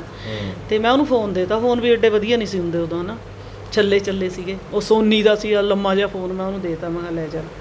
ਤੇ ਉਸ ਤੋਂ ਮਗਰੋਂ ਜੀ ਜਦੋਂ ਸਵੇਰ ਮੈਂ ਬੰਦੇ ਨੂੰ ਭੇਜਿਆ ਜੀ, ਗੁਰਪ੍ਰੀਤ ਜੀ, ਆ ਸਾਰਿਆਂ ਨੂੰ ਪੜ੍ਹ ਕੇ ਸੁਣਾ ਦਿਓ ਜੀ। ਇਸ ਬੰਦੇ ਦੀ 84 ਦੇ ਵਿੱਚ ਮੈਰਿਜ ਕਰਵਾ ਰਿਹਾ। ਦਲਜੀਤ ਕੌਰ 85 ਵਿੱਚ ਆ ਰਹੀ ਹੈ ਜੀ। 84 ਦਾ, ਹਾਂ 80 24 ਮਈ ਹਾਂਜੀ। 1984 ਨੂੰ ਜਿਵੇਂ ਰਾਜਪੁਰੇ ਲਿਖਿਆ ਜਾ ਹੋਇਆ। ਕੇ ਇਹ ਕੋਰਟ ਮੈਰਿਜ ਕਰ ਰਿਹਾ ਜੀ ਬੰਦਾ। ਅੱਛਾ। ਹਾਂਜੀ। ਫੇਰ ਜਿਵੇਂ ਕਹਿੰਦੇ ਵੀ ਹਾਥੀ ਦੀ ਪੈੜ 'ਚ ਸਾਰੀਆਂ ਆ ਗਈਆਂ। ਜਿੱਦਣ ਮੈਂ ਆਹ ਕੇਸ ਲਾਇਆ ਨਾ, ਇਹ ਬੰਦਾ ਹੱਸਦਾ ਫਿਰੇ, ਕਹਿੰਦਾ ਲਓ ਜੀ ਹੁਕਮਨਾਮਾ ਹੀ ਲਾਤਾ, ਕਹਿੰਦਾ ਹੁਣ ਇਹਨੇ ਵਿਆਹ ਦਾ। ਅੱਛਾ। ਜੱਜ ਸੀਗੇ ਜੀ ਉਦੋਂ ਪ੍ਰਿਆ ਸੂਦ। ਅੱਛਾ। ਮੈਂ ਕਹਿੰਦੀ ਹਾਂ ਵੀ ਉਹਨਾਂ ਨੇ ਇੰਨਾ ਕੁ ਇਮਾਨਦਾਰੀ ਨਾਲ ਮੇਰਾ ਸਾਰਾ ਕੇਸ ਪੜ੍ਹਿਆ, ਸਾਰਾ ਕੇਸ ਦੇਖਿਆ ਵੀ ਕਿਵੇਂ ਬੱਚਾ ਇਹਨੇ ਉਲਝਾਇਆ ਹੋਇਆ, ਕਿਵੇਂ ਇਹ ਕਿੱਦਾਂ ਰਹਿ ਰਹੀ ਆ। ਫਿਰ ਉਹਨੇ ਕੋਈ ਧਾਰਾ ਛੱਡੀ ਨਹੀਂ ਜੀ ਇਹਦੇ ਤੇ, ਸਾਰੀਆਂ ਲਾਤੀਆਂ। ਬਿਆਨ ਦੇ ਰਿਹਾ ਜੀ, ਕਹਿੰਦਾ ਮੇਰਾ ਵਿਆਹ ਤਾਂ ਕਹਿੰਦਾ ਇਹਦੇ ਨਾਲ ਹੋਇਆ ਨਹੀਂ। ਉਹ ਕਹਿੰਦੇ ਵੀ ਬੱਚਾ ਉਹ ਮੇਰਾ ਹੀ ਆ ਜੀ। ਉਹ ਕਹਿੰਦੀ ਫਿਰ ਤੇ 76 ਵੀ ਬਣਦੀ ਆ। ਫਿਰ ਇਹ ਤੇ 76 ਵੀ ਲੱਗੀ। 376 ਕਿਹੜੀ ਹੁੰਦੀ ਇੰਨਾ ਪਤਾ ਨਹੀਂ। 76 ਵੀ ਲੱਗੀ, ਫਿਰ ਇਹ ਤੇ ਸਾਰੀਆਂ ਹੀ ਲੱਗੀਆਂ। ਫਿਰ ਆ ਇਹਦੇ ਫੋਨ ਆਉਣ ਲੱਗੇ ਜੀ। ਫਿਰ ਮੈਨੂੰ ਮੇਰੇ ਵਕੀਲ ਕਹਿੰਦੇ ਸੀ, ਕਹਿੰਦੇ ਹੁਣ ਤੈਨੂੰ ਤਰਸ ਕਰਨ ਦੀ ਲੋੜ ਨਹੀਂ, ਤੂੰ ਮਹੀਨੇ ਦੇ ਵਿੱਚ 13 ਦਿਨ ਤੂੰ ਅਦਾਲਤ ਵਿੱਚ ਰਹੀ ਆ। ਮੇਰੀ ਗਾਇਕੀ ਵੀ ਛੁੱਟ ਗਈ, ਮੈਂ 7-8 ਸਾਲ ਬਿਲਕੁਲ ਨਹੀਂ ਗਾਇਆ। ਯਾਨੀ ਜਿਹੜਾ ਉਹ ਗੈਪ ਆਪਾਂ ਮੈਂ ਪੁੱਛਦਾ ਹੁੰਦਾ ਸੀ ਵੀ ਉਹ ਗੈਪ ਕਿੱਥੇ ਰਿਹਾ, ਉਹ ਅਦਾਲਤਾਂ 'ਚ ਰਿਹਾ। ਅਦਾਲਤਾਂ 'ਚ ਰਿਹਾ ਜੀ। ਲੋਕ ਟਿੱਚਰਾਂ ਕਰਦੇ ਹੁੰਦੇ ਸੀ, ਮੈਡਮ ਇੱਥੇ ਹੀ ਲੈ ਲਾ ਰੂਮ, ਹੁਣ ਇੱਥੇ ਹੀ ਰਹਿੰਦੇ ਹੁਣ ਤਾਂ ਤੁਸੀਂ। ਉਹ ਲੋਕਾਂ ਨੂੰ ਉਹ ਮੇਰੇ ਦਰਦ ਦਾ ਬਿਲਕੁਲ ਨਹੀਂ ਪਤਾ। ਠੀਕ ਹੈ ਜੀ। ਉਸ ਤੋਂ ਮਗਰੋਂ ਇਹ ਜਦੋਂ ਇਹ ਲੇਡੀ ਨੂੰ ਪਤਾ ਲੱਗਿਆ ਵੀ ਮੇਰਾ ਵੀ ਨਾਂ ਵਿੱਚ ਆ ਗਿਆ, ਇਹ ਲੇਡੀ ਨੇ ਆ ਕੇ ਗੁਰਪ੍ਰੀਤ ਮਾਰਿਆ ਛਾਪਾ ਨਾਲ, ਇੱਕ ਭੈਣ ਨੂੰ ਹੋਰ ਲੈਂਦਾ। ਇਹ ਕਹਿੰਦੀ ਫਿਰ ਮੈਨੂੰ ਵੀ ਦੇ ਪੈਸੇ, ਮੈਂ ਵੀ ਬਿਆਨ ਦਊਂ। ਕਹਿੰਦੀ ਆਦਮੀ ਤਾਂ ਤੂੰ ਮੇਰਾ ਹੈ, ਮੇਰਾ ਆਦਮੀ ਹੈ ਤੂੰ, ਪਹਿਲਾ ਵਿਆਹ ਮੇਰਾ, ਦੇ ਪੈਸੇ। ਫਿਰ ਗੁਰਪ੍ਰੀਤ ਉੱਥੇ ਵੀ ਪੈਸੇ ਦਿੱਤੇ ਗਏ, ਪਰ ਉਹਨੇ ਬਹੁਤ ਵਧੀਆ ਕੀਤਾ। ਉਹਨੇ ਘੱਟ ਲਏ ਪੈਸੇ ਤੋਂ, ਥੋੜੇ ਪੈਸਿਆਂ 'ਚ ਮੁਕਾ ਲਈ ਉਹਨੇ। ਪਰ ਉਹਨੂੰ ਚਾਹੀਦਾ ਸੀ ਤਾਂ ਬੰਬੇ ਪੈਸੇ ਲੈਂਦੀ। ਫਿਰ ਉਹ ਕਿੱਥੇ ਕਿੱਥੇ ਨੇ ਪੈਸੇ ਦਿੱਤੇ, ਆਪਾਂ ਨਾਂ ਨਹੀਂ ਲੈਣਾ। ਉਹ ਸਾਰਾ ਲੋਕਾਂ ਨੂੰ ਪਤਾ ਹੈ। ਮੈਂ ਕਹਿੰਦੀ ਵੀ ਮੇਥੋਂ ਵੱਧ ਤਾਂ ਸਰੋਤਿਆਂ ਨੂੰ ਪਤਾ ਹੈ ਵੀ ਕਿੱਥੇ ਕੀ ਕੀ ਹੋਇਆ। ਠੀਕ ਹੈ ਜੀ। ਤੇ ਬਾਕੀ ਹੁਣ ਵਾਲਾ ਰੋਣ ਧੋਣ ਨਾਲ ਤਾਂ ਦੇਖੋ ਅਜੇ ਤਾਂ ਇਹ ਕੋਈ ਸਜ਼ਾ, ਮੈਂ ਤਾਂ ਕਹਿੰਦੀ ਆ ਵੀ ਬਹੁਤ ਛੋਟੀ ਆ ਇਹ। ਠੀਕ ਹੈ ਜੀ। ਜਿਵੇਂ ਤੂੰ ਬੱਚਿਆਂ ਨੂੰ ਤੜਫਾਇਆ, ਭੁੱਖਣ ਭਾਣੇ ਮੇਰੇ ਬੱਚੇ, ਤੂੰ ਕਦੇ ਕਬੂਤਰਬਾਜੀ ਦਾ ਪਵਾਤਾ, ਕਦੇ ਤੂੰ ਘਰ 'ਚ ਹਮਲਾ ਕਰਵਾਤਾ। ਠੀਕ ਹੈ। ਇੱਕ ਇਮਾਨਦਾਰ SSP ਆਇਆ, ਮੈਂ ਹਮੇਸ਼ਾ ਜ਼ਿਕਰ ਕਰਦੀ ਹਾਂ, ਰਜਿੰਦਰ ਨਾਥ ਢੋਕੇ। ਮੈਂ ਜਿਸ ਦਿਨ ਇਹਨੇ 25 ਬੰਦੇ ਕੋਠੀ 'ਚ ਵਾੜ ਤੇ ਉੱਧਰ ਲਿਆ ਕੇ ਅਣਪਛਾਤੇ, ਫਿਰ ਮੈਂ ਉੱਥੇ ਗਈ ਸਿੱਧੀ, ਮੈਂ ਡਰੀ ਹੋਈ ਬਹੁਤ। ਮੈਂ ਕਿਹਾ ਸਰ ਮੇਰੇ ਘਰ ਵੀ ਇੱਦਾਂ ਅਣਪਛਾਤੇ ਬੰਦੇ ਆ ਗਏ। ਉਹਨਾਂ ਨੇ ਜਦੇ ਨਾਲ SHO ਗੁਰਚਰਨ ਸਿੰਘ ਸੀਗੇ, ਉਹਨਾਂ ਨੂੰ ਭੇਜਿਆ। ਕਹਿੰਦੇ ਸੱਚ ਬੋਲਦੀ ਆ ਇਹ। ਮੈਂ ਨਾਂ ਤਾਂ ਲੈ ਰਹੀ ਹਾਂ ਸਰੋਤਿਓ, ਮੈਂ ਨਾਂ ਤਾਂ ਲੈਂਦੀ ਹਾਂ ਕਿਉਂਕਿ ਝੂਠਾ ਬੰਦਾ ਨਾਂ ਨਹੀਂ ਲੈਂਦਾ ਹੁੰਦਾ। ਮੈਂ ਹਰ ਇੱਕ ਦਾ ਨਾਂ ਲੈ ਰਹੀ ਹਾਂ। ਉਹ ਗੁਰਚਰਨ ਸਿੰਘ ਜਦੋਂ ਘਰ ਗਏ, ਉਹ ਕਹਿੰਦੇ ਵੀ ਸਰ ਇੱਥੇ ਮਾਹੌਲ ਬਹੁਤ ਗਲਤ ਹੋਇਆ ਵੀ ਸਾਨੂੰ ਫੋਰਸ ਹੋਰ ਚਾਹੀਦੀ ਆ। ਉਹ ਕਹਿੰਦੇ ਫਿਰ ਦੇਖਦੇ ਕੀ ਹੋ, ਕਰ ਦਿਓ ਨੰਗੇ ਇਹਨਾਂ ਨੂੰ, ਪਾੜੋ ਇਹਨਾਂ ਦੇ ਕੱਪੜੇ, ਸਾਰੇ ਥਾਣੇ 'ਚ ਸਿੱਟੇ, ਕੁੱਟੇ, ਬਹੁਤ ਕੁੱਟੇ। ਠੀਕ ਹੈ ਜੀ। ਉਹ ਕਹਿੰਦੇ ਵੀ ਪ੍ਰਾਪਰਟੀ ਇਹਦੀ। ਫਿਰ ਦੇਖੋ ਇਸ ਬੰਦੇ ਨੇ ਆਪਣਾ ਲੋਸ ਤਾਂ ਕੀਤਾ, ਇਹਨੇ ਮੇਰਾ ਲੋਸ ਜਿਹੜਾ ਕਰਾਇਆ ਉਹ ਮੈਨੂੰ ਪਤਾ। ਹੁਣ 13 ਕੇਸਾਂ ਲਈ ਵਕੀਲ। ਠੀਕ ਹੈ ਜੀ। ਹਜੇ ਤਾਂ ਕੁਛ ਵਕੀਲ ਬਹੁਤ ਚੰਗੇ ਵੀ ਸੀ ਜਿਨ੍ਹਾਂ ਨੇ ਮੇਰੀ ਬਹੁਤ ਮਦਦ ਵੀ ਕੀਤੀ। ਇੱਦਾਂ ਦੇ ਵੀ ਵਕੀਲ ਵਿੱਚ ਆ ਗਏ ਜਿਹੜੇ ਕਹਿੰਦੇ ਸੀ ਮੈਡਮ ਕੋ ਅਸੀਂ ਕੁਛ ਨਹੀਂ ਲੈਣਾ ਤੇਤੋਂ, ਤੂੰ ਸਾਈਨ ਕਰ ਜਾ। ਕਾਲੀ ਰਾਓ ਬ੍ਰਦਰ ਦੋਨੋਂ, ਉਹਨਾਂ ਨੇ ਕਦੇ ਮੇਰੇ ਨਾਲ ਹਿਸਾਬ ਕਿਤਾਬ ਹੀ ਨਹੀਂ ਸੀ ਕੀਤਾ। ਜਿਸ ਦਿਨ ਉਹਨਾਂ ਨੂੰ ਦਿੱਤਾ ਸੀ ਨਾ ਆਹ, ਔਰ ਦੋਨੋਂ ਬ੍ਰਦਰ ਰੋਣ ਲੱਗ ਗਏ ਸੀਗੇ। ਕਹਿੰਦੇ ਅੱਜ ਬਣੀ ਆ ਗੱਲ, ਕਹਿੰਦੇ ਹੁਣ ਦੱਸਾਂਗੇ ਇਹਦਾ ਕੀ ਕਰਨਾ ਸੀ। ਠੀਕ ਹੈ ਜੀ। ਕਿਉਂਕਿ ਕਮੈਂਟ ਅਗਲਾ ਕਰ ਦਿੰਦਾ, ਲਓ ਬੇਟਾ ਕੁੱਤਾ, ਬੇਟਾ ਫਲਾਨ। ਬੇਟੇ ਨੇ ਜੋ ਜੋ ਦਰਦ ਹੰਢਾਇਆ ਨਾ, ਜੋ ਜੋ ਉਹਨੇ ਆਪਣੀ ਮਾਂ ਕੋਲ ਖੜ ਕੇ ਸੁਣਿਆ ਅਦਾਲਤ ਦੇ ਵਿੱਚ, ਵੀ ਲੋਕ ਮੇਰੀ ਮਾਂ ਵੱਲ ਕਿਹੜੀ ਨਜ਼ਰ ਨਾਲ ਦੇਖਦੇ ਨੇ। ਕਿਉਂਕਿ ਕਈ ਸਾਲਾਂ ਦੀ ਗੱਲ ਹੋ ਗਈ ਗੁਰਪ੍ਰੀਤ, ਇਹ ਹੈ ਨਾ, ਉਹ ਬੱਚੇ ਦੇ ਸਭ ਕੁਝ ਯਾਦ ਆ। ਠੀਕ ਆ। ਮੈਂ ਉਸ ਟਾਈਮ ਵੀ ਅਦਾਲਤ 'ਚ ਇਹ ਕਿਹਾ ਸੀ ਵੀ ਕੋਈ ਨਹੀਂ, ਜੇ ਬੱਚਾ ਉਹਦੇ ਕੋਲ ਰਹਿਣਾ ਚਾਹੁੰਦਾ।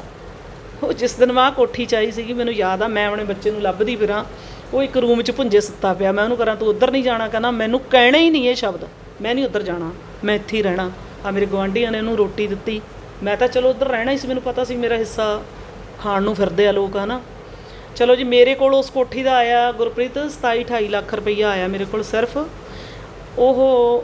ਸਿਰਫ ਇਸ ਕਰਕੇ ਮੈਨੂੰ ਆਪਣੇ ਬੱਚਿਆਂ 'ਤੇ ਹੋ ਗਿਆ ਵੀ ਮੈਂ ਤਾਂ ਰੁਲਦੀਆਂ ਨਾਲ, ਮੇਰਾ ਬੇਟਾ ਵੀ ਰੁਲ ਰਿਹਾ ਅਦਾਲਤਾਂ 'ਚ, ਸਾਡੀ ਕਿਸਮਤ ਹੋਊਗੀ ਇਹ ਹੋਰ ਕਮਾ ਲੂਗਾ ਵੱਡਾ ਹੋ ਕੇ, ਇਹਦੀ ਸਟੱਡੀ 'ਚ ਬਹੁਤ ਲੋਸ ਹੋ ਰਿਹਾ ਇਹਦਾ, ਹੈ ਨਾ। ਇੱਕ ਜੱਜ ਸਾਹਿਬ ਹੁੰਦੇ ਸੀ ਮਿੱਤਲ, ਉਹ ਮੈਨੂੰ ਕਹਿੰਦੇ ਤੂੰ ਆਪਣੇ ਬੇਟੇ ਨੂੰ ਕਿਉਂ ਨਹੀਂ ਪੇਸ਼ ਕਰਦੀ, ਕਹਿੰਦੇ ਤੂੰ ਵੱਡੀ VIP, ਕਹਿੰਦੇ ਤੁਹਾਨੂੰ ਲੋਕ VIP ਬਣਾ ਦਿੰਦੇ ਨੇ, ਬੱਚਾ ਤੇਰਾ ਕਿੱਥੇ ਆ, 52 ਲੱਗੀ ਹੋਈ ਆ ਉਹਦੇ 'ਤੇ, ਉਹਨੂੰ ਪੇਸ਼ ਕਰ। ਮੈਂ ਕਿਹਾ ਸਰ ਮੇਰਾ ਬੱਚਾ ਇਸ ਟਾਈਮ ਪੇਪਰ 'ਚ ਬੈਠਾ ਵੀ ਮੈਂ ਕੋਈ ਮੁੰਡਾ ਭੇਜਤਾ ਪੇਪਰ ਤੋਂ ਬਾਅਦ ਆਊਗਾ। ਕਹਿੰਦੇ ਠੀਕ ਆ ਬਾਅਦ ਦੁਪਹਿਰ ਆ ਜਿਓ। ਤੇ ਬਾਅਦ ਦੁਪਹਿਰ ਜਦੋਂ ਬੱਚਾ ਦੇਖਿਆ ਵੀ ਇੰਨੀ ਗਰਮੀ ਦਾ ਮਹੀਨਾ ਸੀਗਾ ਵੀ ਬੱਚੇ ਨੂੰ ਪਸੀਨਾ ਆਇਆ ਹੋਇਆ, ਟਾਈ ਉਹਦੀ ਖਿਲਰੀ ਹੋਈ, ਯੂਨੀਫਾਰਮ ਸਕੂਲ ਵਾਲੀ ਹੈ ਨਾ। ਕਹਿੰਦੇ ਉਰੇ ਆ ਬੇਟੇ ਨੇ ਇੰਗਲਿਸ਼ ਵਿੱਚ ਗੱਲ ਕੀਤੀ। ਉਹ ਕਹਿੰਦੇ ਬੱਚਾ ਬਹੁਤ ਹੋਣਹਾਰ ਆ। ਕਹਿੰਦੇ ਬੇਟਾ ਜਿੰਨਾ ਚਿਰ ਮਿੱਤਲ ਹੈ ਤੈਂ ਅੱਜ ਤੋਂ ਵੱਧ ਅਦਾਲਤ ਵਿੱਚ ਨਹੀਂ ਆਉਣਾ। ਸਾਡੇ ਤੇ ਜੱਜਾਂ ਨੇ ਤਰਸ ਕਰ ਲਿਆ, ਸਾਡੇ ਤੇ ਕਿਸੇ ਨੂੰ ਤਰਸ ਨਹੀਂ ਆਇਆ, ਕਿਸੇ ਮੰਤਰੀ ਨੂੰ ਇੱਥੇ ਤਰਸ ਨਹੀਂ ਆਇਆ। ਤੁਸੀਂ ਹੈਲਪ ਕਰਦੇ ਹੋ ਉਸ ਬੰਦੇ ਦੀ, ਤੁਸੀਂ ਡੀਪਲੀ ਤਾਂ ਜਾਓ ਵੀ ਰੌਲਾ ਕਾਹਦਾ। ਰੌਲਾ ਭਾਈ ਸਾਰਾ ਪ੍ਰਾਪਰਟੀ ਦਾ ਸੀ। ਇਹ ਆਪੋ ਤਾਂ ਆਪ ਲੋਕਾਂ ਨੂੰ ਪਈ ਹੋਈ ਸੀ, ਸਾਡੇ ਹੱਥ ਆ ਜਾਵੇ, ਸਾਡੇ ਹੱਥ ਆ ਜਾਵੇ। ਦੇਖੋ ਫਿਰ ਅਸੀਂ ਸ਼ੌਕ ਇਹੋ ਜਿਹੇ ਅਪਣਾ ਲਏ ਵੀ ਕੁੜੀਆਂ ਦੇ ਨਾਲ ਗਾਉਣਾ। ਭਾਈ ਜੇ ਗਾਉਣਾ ਫਿਰ ਤੇਰੇ ਖਰਚੇ ਤਾਂ ਹੋਣਗੇ ਹੀ ਉੱਥੇ। ਆਪਾਂ ਕਿਸੇ ਕੁੜੀ ਨੂੰ ਮਾੜਾ ਨਹੀਂ ਕਹਿੰਦੇ, ਵਧੀਆ, ਮੈਂ ਤਾਂ ਕਹਿੰਦੀ ਹਾਂ ਬਹੁਤ ਵਧੀਆ ਹੋਇਆ। ਠੀਕ ਆ ਜੀ। ਫਿਰ ਬਾਕੀ ਤਾਂ ਚਲੋ ਕਬੀਲਦਾਰ ਸੀ, ਬੱਚਿਆਂ ਵਾਲੀਆਂ ਸੀ। ਫਿਰ ਇੱਕ ਦੇ ਤਾਂ ਚੰਗੇ ਦੇ ਹਾੜੇ ਕਢਾਏ ਫਿਰ। ਠੀਕ ਆ ਨਾ, ਠੀਕ ਆ ਤੂੰ ਅਗਲੀ ਦੀ ਲਾਈਫ ਖਰਾਬ ਕੀਤੀ ਆ, ਤੂੰ ਲੋਕਾਂ 'ਚ ਦੱਸਦਾ ਮੇਰੀ ਵਾਈਫ ਆ, ਫਿਰ ਦੇ ਪੈਸੇ ਹੁਣ। ਅੱਛਾ ਹਾਂ, ਹੋਰਾਂ ਕੁੜੀਆਂ ਜਿਹੜੀਆਂ ਨਾਲ ਜਾਂਦੀਆਂ ਸੀ ਵਾਧੂ ਜੀ, ਬਹੁਤ ਕੁੜੀਆਂ ਨੇ ਐਨ ਐਸਾ ਦਰਕਾਰਿਆ ਅਗਲੇ ਨੇ, ਖੰਗਣ ਵੀ ਨਹੀਂ ਦਿੱਤਾ ਮੁੜ ਕੇ ਘਰ 'ਚ। ਫਿਰ ਤਾਂ ਚੱਕ ਬੈਗ ਇੱਧਰ ਨੂੰ, ਰਿਕਸ਼ੇ 'ਚ ਚੱਕ ਬੈਗ ਇੱਧਰ ਨੂੰ। ਉਹ ਬਈ ਤੇਰੀਆਂ ਮਾੜੀਆਂ ਆਦਤਾਂ ਹੈਂ। ਠੀਕ ਆ ਜੀ। 2 ਦਿਨ ਤੂੰ ਵਿਹਲਾ ਹੁੰਨਾ, ਦੂਜੇ ਤੀਜੇ ਦਿਨ ਤੈਨੂੰ ਚੰਡੀਗੜ੍ਹ ਲੋਕ ਫੜੀ ਜਾਂਦੇ ਨੇ ਵੀ ਤੂੰ ਕਿਸੇ ਕੁੜੀ ਨਾਲ ਫਿਰਦਾ। ਠੀਕ ਆ ਨਾ। ਫਿਰ ਦੇਖੋ ਮਾੜੀਆਂ ਆਦਤਾਂ। ਬਾਕੀ ਗੱਲ ਐਂਡ ਤੇ ਇਹੀ ਆਉਂਦੀ ਹੈ ਜੀ, ਫਿਰ ਇਹਦੇ ਵਿੱਚ ਸਾਰੇ ਪਰਚੇ ਜਿਹੜੇ ਖਤਮ ਹੋ ਗਏ। ਤੇ ਤਾਂ ਜੇ ਮੇਰੇ ਕੋਲੇ ਨਾ ਹੁੰਦਾ, ਹੋ ਸਕਦਾ ਮੇਰਾ ਬੱਚਾ ਜੇਲ੍ਹ 'ਚ ਹੁੰਦਾ, ਮੈਂ ਵੀ ਜੇਲ੍ਹ 'ਚ ਹੁੰਦੀ। ਅਗਰ ਮੇਰੇ ਕੋਲ ਇਹਦਾ ਵਿਆਹ ਵਾਲਾ ਸਰਟੀਫਿਕੇਟ ਮੈਨੂੰ ਨਾ ਮਿਲਦਾ। ਉਸ ਬੰਦੇ ਨੇ ਕੁਝ ਵੀ ਨਹੀਂ ਲਿਆ ਮੇਰੇ ਤੋਂ। ਉਸ ਬੰਦੇ ਨੇ ਇਸ ਪੇਪਰ ਦੀ ਕੋਈ ਮੇਰੇ ਤੋਂ ਰਕਮ ਨਹੀਂ ਲਈ। ਜਿਨ੍ਹਾਂ ਨੇ ਪੇਪਰ ਫੜਾਇਆ, ਹਾਂਜੀ, ਉਹ ਮੇਰੇ ਮਜੀਸ਼ੀਅਨ ਨੂੰ ਫੜਾਤਾ ਵੀ ਆਹ ਲੈ ਜਾ, ਸਵੇਰੇ ਨੂੰ ਦਾਇਰ ਕਰ ਦੋ। ਤਾਂ ਇਹ ਸਾਰਾ ਕੁਝ ਨਿਬੜਿਆ। ਉਹ ਭਾਈ ਤੂੰ ਕਿਸੇ ਨੂੰ 100 ਰੁਪਏ ਤਾਂ ਛੱਡਦਾ ਨਹੀਂ ਸੀਗਾ, ਅੱਜ ਤੂੰ ਰੋ ਲੋਕਾਂ ਨੂੰ ਦਿਖਾਉਣਾ ਕੀ ਗੱਲ, ਤੇਰੇ ਪੈਸੇ ਕਿੱਥੇ ਗਏ? ਉਹ ਇੱਕ ਤੀਵੀਂ ਬੈਠੀ ਆ ਜੀ ਤੇ ਜ਼ਿੰਮੇਵਾਰੀ ਬੱਚਿਆਂ ਦੀ ਆ, ਉਹਨੇ ਤਾਂ ਆਪਣੀ ਕਮਾਈ ਦੁੱਗਣੀ ਕਰਕੇ ਲੋਕਾਂ ਨੂੰ ਦੀਂਦਾ ਵੀ ਦਲਜੀਤ ਕੌਰ ਨੇ ਕੁਝ ਬਣਾਇਆ ਹੋਇਆ। ਠੀਕ ਆ ਜੀ। ਤੂੰ ਤਾਂ ਕੋਠੀ ਦਾ ਕਰੋੜਾਂ ਦਾ ਮਾਲਕ ਸੀ, ਦਲਜੀਤ ਕੌਰ ਕੋਲ ਤਾਂ ਆਇਆ ਹੀ 27-28 ਲੱਖ ਸੀ। ਅਸੀਂ ਫਿਰ ਵੀ ਸਬਰ ਕੀਤਾ ਸਾਰਿਆਂ ਨੇ। ਠੀਕ ਆ ਜੀ। ਅੱਜ ਅਸੀਂ ਵਧੀਆ ਰਹਿ ਰਹੇ ਹਾਂ, ਪਰਮਾਤਮਾ ਚੜ੍ਹਦੀ ਕਲਾ 'ਚ ਸਾਰਾ ਪਰਿਵਾਰ। ਪਰ ਜੇ ਕੋਈ ਮੈਨੂੰ ਆ ਕੇ ਕਹੇ ਤੈਨੂੰ ਤਰਸ ਨਹੀਂ, ਤਰਸ ਕਾਹਦਾ ਆਉਣਾ ਬਈ, ਸਾਨੂੰ ਤਰਸ ਕਾਹਦਾ ਆਉਣਾ। ਸੋ ਦਰਸ਼ਕਾਂ ਨੂੰ ਵੀ ਦੱਸ ਦੇਵਾਂ ਕਿਉਂਕਿ ਇੰਟਰਵਿਊ ਕਰਨ ਦਾ ਖਾਸ ਮਕਸਦ ਇਹ ਸੀਗਾ ਕਿ ਦੂਸਰਾ ਪੱਖ ਦਿਖਾਉਣ ਦੀ ਕਿਤੇ ਨਾ ਕਿਤੇ ਕੋਸ਼ਿਸ਼ ਕੀਤੀ ਜਾਵੇ। ਇੰਟਰਵਿਊ ਕੀਤੀ ਕਿਸ ਬੇਸਿਸ 'ਤੇ ਸੀਗੀ, ਪਰ ਉਸ ਤੋਂ ਬਾਅਦ ਜਦੋਂ ਕਮੈਂਟਸ ਮੈਨੂੰ ਪੜ੍ਹਨ ਦੇ ਵਿੱਚ ਆਏ ਸੀ, ਮੈਨੂੰ ਸੁਣਨ ਦੇ ਵਿੱਚ, ਮੇਰੇ ਪਰਸਨਲ ਇਨਬਾਕਸ ਦੇ ਵਿੱਚ ਕਈ ਜਿਹੜੇ ਮੈਸੇजेस ਆਏ ਸੀ, ਉਹ ਇਹ ਸੀਗੇ ਕਿ ਕਿਉਂ ਨਹੀਂ ਬੇਟਿਆਂ ਨੂੰ, ਬੱਚਿਆਂ ਨੂੰ ਗਾਲਾਂ ਕੱਢੀਆਂ ਗਈਆਂ। ਉਸ ਤੋਂ ਬਾਅਦ 'ਚ ਦਲਜੀਤ ਕੌਰ ਉਹਨਾਂ ਨੂੰ ਜਿਹੜਾ ਮੰਦਾ ਚੰਗਾ ਬੋਲਿਆ ਗਿਆ ਸੀਗਾ ਕਿ ਕਿਉਂ ਇਹਨਾਂ ਦੀ ਸਾਰ ਨਹੀਂ ਲਈ ਜਾ ਰਹੀ। ਪਰ ਜਦ ਪੱਖ ਦੇਖਿਆ ਤਾਂ ਪੱਖ ਦੇਖ ਕੇ ਹੁਣ ਮੈਨੂੰ ਲੱਗਦਾ ਵੀ ਤੁਸੀਂ ਵੀ ਜਿਹੜੇ ਸਰੋਤੇ ਦੇਖ ਰਹੇ ਹੋਣਗੇ ਵੀ ਹੁਣ ਖੁਦ ਚੰਗਾ ਭਲਾ ਸੋਚਣ ਦੇ ਵਿੱਚ ਹੁਣ, ਕਿਉਂਕਿ ਆਡੀਅנס ਜਿਹੜੀ ਹੁੰਦੀ ਆ ਉਹ ਸਭ ਕੁਝ ਜਾਣਦੀ ਹੈ ਕਿ ਕੀ ਹੁਣ ਸਹੀ ਹੋ ਰਿਹਾ, ਕੀ ਗਲਤ ਹੋ ਰਿਹਾ। ਸਾਰਾ ਕੁਝ ਤੁਹਾਡੇ ਸਾਹਮਣੇ ਹੈ। ਪਰਚਿਆਂ ਦੀ ਜਿਹੜੀਆਂ ਕਾਪੀਆਂ ਨੇ ਆ ਸਾਰੀਆਂ ਪਈਆਂ ਹੋਈਆਂ ਨੇ। ਆ ਪਹਿਲਾ ਮੈਰਿਜ ਸਰਟੀਫਿਕੇਟ ਜਿਹੜਾ ਆ ਇਹ 24 ਮਈ 1984 ਨੂੰ ਹੋਇਆ ਸੀਗਾ। ਇਹਨਾਂ ਦਾ ਵਿਆਹ ਜਿਹੜਾ ਕੁਲਵੰਤ ਕੌਰ ਉਹਨਾਂ ਨਾਲ, ਤੇ ਉਦੋਂ ਉਹਨਾਂ ਦੀ ਉਮਰ ਜਿਹੜੀ ਸੀ 22 ਸਾਲ ਸੀ ਤੇ ਮਨਜੀਤ ਰਾਹੀ ਜੀ ਉਹਨਾਂ ਦੀ ਉਮਰ ਜਿਹੜੀ ਸੀ 27 ਸਾਲ ਦੀ ਉਮਰ ਸੀ। ਇਹ ਓਰੀਜਨਲ ਡਾਕੂਮੈਂਟ ਜਿਹੜਾ ਆ ਇਹ ਪਏ ਨੇ। ਪਰ ਚਲੋ ਸਾਡਾ ਇੰਟਰਵਿਊ ਕਰਨ ਦਾ ਜ਼ਰੀਆ ਕੁਝ ਹੋਰ ਸੀਗਾ, ਪਰ ਇਹ ਇੰਟਰਵਿਊ ਕਰਨ ਦਾ ਖਾਸ ਮਕਸਦ ਇਹ ਸੀ ਕਿ ਦੂਸਰਾ ਪੱਖ ਜਿਹਨੂੰ ਲਿਆਉਣ ਦੀ ਮੂਹਰੇ ਜ਼ਰੂਰਤ ਬਹੁਤ ਜ਼ਿਆਦਾ ਹੱਦ ਤੱਕ ਸੀਗੀ, ਇਸ ਕਰਕੇ ਜਿਹੜੀ ਇੰਟਰਵਿਊ ਕੀਤੀ ਗਈ ਸੀਗੀ। ਉਮੀਦ ਕਰਦਾ ਦਰਸ਼ਕ ਜਿਹੜੇ ਦੇਖ ਰਹੇ ਹੋਣਗੇ ਹੁਣ ਸੱਚ ਜਾਂ ਝੂਠ ਦਾ ਜਿਹੜਾ ਆ ਹੁਣ ਉਹਨਾਂ ਦੇ ਜਿਹੜਾ ਆ ਸਾਹਮਣੇ ਜਿਹੜਾ ਪਰਦਾਫਾਸ਼ ਹੋ ਚੁੱਕਾ ਹੋਊਗਾ ਕਿ ਕੌਣ ਸੱਚ ਬੋਲ ਰਿਹਾ ਸੀ ਤੇ ਕੌਣ ਝੂਠ। ਇਹ ਸਾਰੇ ਡਾਕੂਮੈਂਟਸ, ਲੀਗਲ ਡਾਕੂਮੈਂਟਸ ਜਿਹੜੇ ਨੇ ਹੁਣ ਸਾਡੇ ਸਾਹਮਣੇ ਤੁਸੀਂ ਦੇਖ ਹੀ ਚੁੱਕੇ ਹੋ। ਸੁਣਨ ਦੇ ਵਿੱਚ ਇਹ ਵੀ ਆਇਆ ਕਿ ਕਾਫੀ ਪੈਸਾ ਵੀ ਇਕੱਠਾ ਕਰ ਲਿਆ ਗਿਆ। ਮੇਰਾ ਇੰਟਰਵਿਊ ਕਰਨ ਦਾ ਜ਼ਰੀਆ ਇਹ ਸੀਗਾ ਕਿ ਚਲੋ ਇੱਕ ਆਰਟਿਸਟ ਸੀਗਾ, ਇੱਕ ਇੰਡਸਟਰੀ ਦੇ ਵਿੱਚ ਇੱਕ ਟਾਈਮ ਦੇ ਵਿੱਚ ਤੂਤੀ ਬੋਲਦੀ ਹੁੰਦੀ ਸੀ ਇਸ ਗਾਇਕ ਜੋੜੀ ਦੀ। ਇਹ ਬਿਲਕੁਲ ਨਹੀਂ ਮੈਂ ਠੁਕਰਾਊਂਗਾ ਕਿਉਂਕਿ ਮਨਜੀਤ ਰਾਹੀ ਤੇ ਦਲਜੀਤ ਕੌਰ ਉਹਨਾਂ ਦੇ ਜਿਹੜੇ ਸ਼ੋਅ ਲੱਗਦੇ ਹੁੰਦੇ ਸੀ ਉਹ ਅੱਜ ਵੀ ਕਈ ਲੋਕਾਂ ਨੂੰ ਯਾਦ ਹੈ ਕਿ ਇਹਨਾਂ ਦਾ ਅਖਾੜੇ ਦੀ ਡੇਟ ਪੁੱਛ ਕੇ ਜਿਹੜੀ ਆ ਉਹ ਵਿਆਹ ਰੱਖਿਆ ਜਾਂਦੇ ਹੁੰਦੇ ਸੀਗੇ। ਪਰ ਉਸ ਤੋਂ ਬਾਅਦ ਜਿਹੜੀਆਂ ਕਾਫੀ ਚੀਜ਼ਾਂ ਇਸ ਚੀਜ਼ ਨੂੰ ਹਾਈਲਾਈਟ ਕਰਦੇ ਹੋਏ ਜਿਹੜੀਆਂ ਪੈਸਾ ਇਕੱਠਾ ਕੀਤਾ ਗਿਆ, ਉਸ ਤੋਂ ਬਾਅਦ ਮੈਨੂੰ ਜਦ ਸੁਣਨ ਦੇ ਵਿੱਚ ਚੀਜ਼ਾਂ ਆਈਆਂ ਤਾਂ ਮੈਨੂੰ ਵੀ ਇੱਕ ਵਾਰ ਧੱਕਾ ਲੱਗਾ। ਉਮੀਦ ਕਰਦਾ ਹੁਣ ਜਿਹੜੇ ਦਰਸ਼ਕ ਦੇਖ ਰਹੇ ਹੋਣਗੇ ਹੁਣ ਸੱਚ ਕੀ ਹੈ ਤੇ ਝੂਠ ਦਾ ਹੁਣ ਪਰਦਾਫਾਸ਼ ਉਹਨਾਂ ਦੇ ਸਾਹਮਣੇ ਹੋ ਹੀ ਚੁੱਕਾ ਹੋਊਗਾ। ਅੱਛਾ ਮੈਮ, ਜਦ ਸਾਰੇ ਚੀਜ਼ਾਂ ਹੋ ਰਹੀਆਂ ਸੀ ਵੀ ਤੁਹਾਡੇ ਪਰਿਵਾਰ ਦੇ ਵਿੱਚ ਤੁਸੀਂ ਕਿਸੇ ਨਾਲ ਗੱਲ ਕਰਨ ਦੀ ਕੋਸ਼ਿਸ਼ ਨਹੀਂ ਕੀਤੀ? ਕਿਉਂਕਿ ਪਰਿਵਾਰ ਦੇ ਵਿੱਚ ਨਹੀਂ ਨਾਲ ਆਇਆ ਵੀ ਜਿਹਨੂੰ ਇਹ ਦਰਦ ਦੱਸਿਆ ਜਾਵੇ ਵੀ ਉਹ ਸ਼ਾਇਦ ਉਹ ਦਰਦ ਸਮਝਣ ਦੀ ਕੋਸ਼ਿਸ਼ ਕਰਦਾ ਹੋਵੇ। ਇਹ ਚੀਜ਼ਾਂ ਜੇ ਤੁਹਾਡੇ ਨਾਲ ਹੋ ਰਹੀਆਂ ਸੀ, ਹੱਡ ਬੀਤੀ ਬੀਤ ਰਹੀ ਸੀ? ਪਰਿਵਾਰ ਦੇ ਸਾਰੇ ਮੈਂਬਰ ਨਾਲ ਸੀਗੇ, ਪਰ ਬੱਚੇ ਭਾਣਜੇ ਭਾਣਜੀਆਂ ਬਹੁਤ ਛੋਟੇ ਸੀਗੇ। ਇੱਕ ਭਾਣਜਾ ਮੇਰਾ ਵੱਡਾ ਸੀਗਾ ਜੀ, ਤੇ ਉਹਨੂੰ ਮੈਂ ਹੈਲਪ ਲਈ ਕੋਲ ਰੱਖਿਆ ਆਪਣੇ ਭਾਣਜੇ ਨੂੰ, ਤੇ ਇਸ ਬੰਦੇ ਨੇ ਉਹਨੂੰ ਸਮੈਕ ਤੇ ਲਾਤਾ। ਉਹ ਜਦੋਂ ਉਹਨੂੰ ਮੈਂ ਕਿਹਾ ਕਰਾਂ ਵੀ ਇਦਾਂ ਕਰਕੇ ਤੂੰ ਕੀ ਕਰ ਰਿਹਾ, ਤੂੰ ਤਾਂ ਬਾਈ ਕਰਦਾ ਉੱਧਰੇ ਫਿਰੀ ਜਾਂਦਾ, ਤੈਨੂੰ ਨਹੀਂ ਪਤਾ ਇੱਧਰ ਪੁਲਿਸ ਫਿਰਦੀ ਹੈ, ਤੂੰ ਉੱਥੇ ਕੀ ਕਰਦਾ। ਉਹ ਕਰੇ ਨਹੀਂ, ਬਾਈ ਜੀ ਤਾਂ ਚੰਗੇ ਨੇ, ਬਾਈ ਜੀ ਠੀਕ ਨੇ। ਫਿਰ ਉਹਨੂੰ ਬੱਚੇ ਨੂੰ ਜਦੋਂ ਇਹਨੇ ਸਮੈਕ ਲੈਣ ਲਈ ਇੱਧਰ ਸ਼ੰਭੂ ਬਾਰਡਰ ਵੱਲ ਭੇਜਤਾ, ਮਗਰ ਉਹਦੇ ਪੁਲਿਸ ਲਾਤੀ ਇਹਨੇ। ਫਿਰ ਉਸ ਦਿਨ ਉਹਨੂੰ ਪਤਾ ਲੱਗ ਗਿਆ ਵੀ ਇਹ ਬੰਦਾ ਬਹੁਤ ਗਲਤ ਆ। ਉਸ ਦਿਨ ਉਹਨੇ ਖਹਿੜਾ ਤਾਂ ਛੱਡਤਾ ਸੀ। ਯਾਨੀ ਮਨਜੀਤ ਰਾਹੀਂ ਉਹਨਾਂ ਨੇ ਹੀ ਭੇਜਿਆ, ਤੇ ਮਨਜੀਤ ਰਾਹੀਂ ਉਹਨਾਂ ਨੇ ਜਿਹੜਾ ਆ ਇਹ ਪੁਲਿਸ ਉਹਨਾਂ ਦੇ ਪਿੱਛੇ ਭੇਜਤੀ। ਹਾਂ, ਪਿੱਛੇ ਲਾਤੀ ਵੀ ਸਿਰਫ ਇੱਕ ਪਰਿਵਾਰ ਨੂੰ ਪਰੇਸ਼ਾਨ ਕਰਨ ਲਈ, ਵੀ ਸਾਰਾ ਪਰਿਵਾਰ ਇਹਨੂੰ ਬੋਲੂਗਾ, ਇਹਨੇ ਤਾਂ ਮੁੰਡਾ ਐਂ ਕਰਵਾਤਾ, ਇਹਨੇ ਮੁੰਡਾ ਅੰਦਰ ਕਰਵਾਤਾ, ਉਹ ਮੁੰਡੇ ਤੇ ਕਿੱਡਾ ਕੇਸ ਪੈ ਗਿਆ। ਯਾਨੀ ਕਿ ਬਹੁਤ ਕੁਝ ਹੋਇਆ। ਜਦੋਂ ਇੰਨੇ ਕੇਸ ਹੋ ਗਏ ਫਿਰ ਬਹੁਤ ਕੁਝ ਹੋਣਾ ਹੀ ਸੀ। ਤਾਂ ਪਰ ਸੁਧਰ ਗਿਆ ਉਹ ਮੁੜ ਕੇ, ਕਦੇ ਉਹਨੇ ਪੈਰ ਵੀ ਨਹੀਂ ਪਾਇਆ ਮੁੜ ਕੇ ਫਿਰ ਉੱਥੇ। ਅੱਛਾ, ਜਾਣਾ ਬੰਦ ਕਰਤਾ ਉਸੇ ਦਿਨ ਉਹਨੇ ਬੋਲਚਾਲ ਬੰਦ ਕਰਤੀ ਸੀ। ਔਰ ਮੈਨੂੰ ਆ ਕੇ ਸਾਰੀ ਸਟੋਰੀ ਦੱਸੀ ਵੀ ਅੱਜ ਮੈਂ ਬਚ ਗਿਆ, ਇਹਨੇ ਮੇਰੇ ਨਾਲ ਚੰਗੀ ਨਹੀਂ ਕੀਤੀ। ਗੁਰਪ੍ਰੀਤ, ਮੈਂ ਲਾਸਟ ਵਿੱਚ ਇੱਕ ਦੋ ਗੱਲਾਂ ਕਹਿਣਾ ਚਾਹੁੰਦੀ ਆ, ਕਿਉਂਕਿ ਪੰਜਾਬ ਵਿੱਚ ਹੋਰ ਬਹੁਤ ਮੁੱਦੇ ਨੇ ਇਸ ਟਾਈਮ। ਆਪਣੇ ਪੰਜਾਬ ਦੀ ਜਿਹੜੀ ਹਾਲਾਤ ਨੇ ਉਹ ਬਹੁਤ ਭੈੜੇ ਨੇ। ਅਸੀਂ ਪੁਰਾਣੇ ਕਲਾਕਾਰ ਹਾਂ, ਤੀਜੇ ਦਿਨ ਕੋਈ ਇੰਟਰਵਿਊ ਆਉਂਦੀ ਆ, ਸਾਨੂੰ ਖੁਦ ਬਹੁਤ ਬੁਰਾ ਲੱਗਦਾ, ਲੋਕ ਸੁਣਦੇ ਨੇ, ਲੋਕਾਂ ਨੂੰ ਧੱਕਾ ਵੀ ਲੱਗਦਾ ਨਾ, ਆਹ ਕੀ ਹੋ ਗਿਆ। ਵੀ ਮੇਰੀ ਇਹ ਲਾਸਟ ਇੰਟਰਵਿਊ ਆ। ਮੈਂ ਕਰੂੰਗੀ ਗਾਇਕੀ ਵਾਲੀ ਕੋਈ ਕਰ ਦੂੰਗੀ, ਕਿਉਂਕਿ ਮੈਂ ਨਹੀਂ ਚਾਹੁੰਦੀ ਵੀ ਵਾਰ-ਵਾਰ ਅਸੀਂ ਉਹੀ ਗੱਲਾਂ ਕਰੀਏ। ਸਾਡੇ ਸਰੋਤੇ ਵੀ ਦੁਖੀ ਹੁੰਦੇ ਨੇ, ਹਨਾ। ਮੈਨੂੰ ਖੁਦ ਵੀ ਚੰਗਾ ਨਹੀਂ ਲੱਗਦਾ ਅਸੀਂ ਇਹ ਗੱਲਾਂ ਉਹ ਕਰੀਏ। ਜਿਸ ਬੰਦੇ ਨੂੰ ਕੋਈ ਅਜੇ ਵੀ ਲੱਗਦਾ ਦਲਜੀਤ ਕੌਰ ਝੂਠ ਬੋਲਦੀ ਆ, ਭਾਈ ਥਾਣਾ ਸਦਰ, ਥਾਣਾ ਸਿਟੀ, ਖੰਨੇ ਇੱਥੇ ਹੀ ਨੇ, ਮੇਰੇ ਆ ਕੇ ਪਰਚੇ ਕਢਾ ਲਿਓ, ਤੁਹਾਨੂੰ ਖੁਦ ਪਤਾ ਲੱਗ ਜੂਗਾ ਵੀ ਇਹਨੇ ਕਿੰਨੇ ਕੁ ਦੁੱਖ ਦਰਦ ਹੰਢਾਏ ਨੇ। ਤੇ ਬਾਕੀ ਲਾਸਟ ਦੇ ਵਿੱਚ ਮੈਂ ਉਹਨਾਂ ਨੰਬਰ ਵੀ ਬੋਲੂੰਗੀ ਗੁਰਪ੍ਰੀਤ, ਮੈਂ ਨੰਬਰ ਬੋਲੂੰਗੀ ਵੀ ਜੇ ਕਿਸੇ ਨੂੰ ਅਜੇ ਵੀ ਲੱਗਦਾ ਵੀ ਮੈਂ ਕੁਝ ਝੂਠ ਬੋਲਦੀ ਆ, 98555 25683 ਮੇਰਾ ਨੰਬਰ ਆ। ਕਮੈਂਟ ਕਰਨ ਤੋਂ ਪਹਿਲਾਂ ਮੇਰੇ ਨਾਲ ਗੱਲ ਜ਼ਰੂਰ ਕਰਿਓ। ਕੁਝ ਗੱਲਾਂ ਐਦਾਂ ਦੀਆਂ ਨੇ ਜੇ ਮੈਂ ਦੱਸਤੀਆਂ, ਲੋਕ ਕਲਾਕਾਰਾਂ ਨੂੰ ਪਿਆਰ ਨਹੀਂ ਕਰਨਗੇ, ਹਾਰ ਪਾ ਦੇਣਗੇ ਇਹਨਾਂ ਦੇ ਗਲਾਂ 'ਚ। ਜੇ ਮੈਂ ਕੁਝ ਐਸਾ ਬੋਲ ਗਈ ਨਾ ਗੁਰਪ੍ਰੀਤ, ਇਹ ਰਿਸਪੈਕਟ ਨਹੀਂ ਰਹਿਣੀ ਕਲਾਕਾਰਾਂ ਦੀ। ਅਜੇ ਬਹੁਤ ਕੁਛ ਆ। ਜੇ ਕਿਸੇ ਨੂੰ ਜ਼ਿਆਦਾ ਕੋਈ ਹੋਵੇ ਨਾ ਵੀ ਸ਼ਾਇਦ ਦਲਜੀਤ ਕੌਰ ਝੂਠ ਬੋਲਦੀ ਆ, ਮੇਰੇ ਨਾਲ ਸੰਪਰਕ ਕਰੇ, ਹੋ ਸਕਦਾ ਮੈਂ ਫੋਨ 'ਤੇ ਗੱਲ ਦੱਸ ਦੇਵਾਂ। ਥੈਂਕ ਯੂ ਜੀ, ਧੰਨਵਾਦ ਤੁਹਾਡਾ ਬਹੁਤ ਬਹੁਤ, ਥੈਂਕ ਯੂ। ਐਸੀਆਂ ਹੋਰ ਵੀਡੀਓਜ਼ ਲੈ ਕੇ ਸਮੇਂ-ਸਮੇਂ ਸਿਰ ਤੁਹਾਡੇ ਤੱਕ ਸਾਂਝੀ ਕਰਦੇ ਰਹਾਂਗੇ। ਤਦ ਤੱਕ ਲਈ ਮੈਨੂੰ ਯਾਨੀ ਕਿ ਗੁਰਪ੍ਰੀਤ ਸਿੰਘ ਵੱਲ ਨੂੰ ਦਿਓ ਇਜਾਜ਼ਤ ਤੇ ਵੇਖਦੇ ਰਹੋ ਪੰਜਾਬ ਨਿਊਜ਼। ਧੰਨਵਾਦ।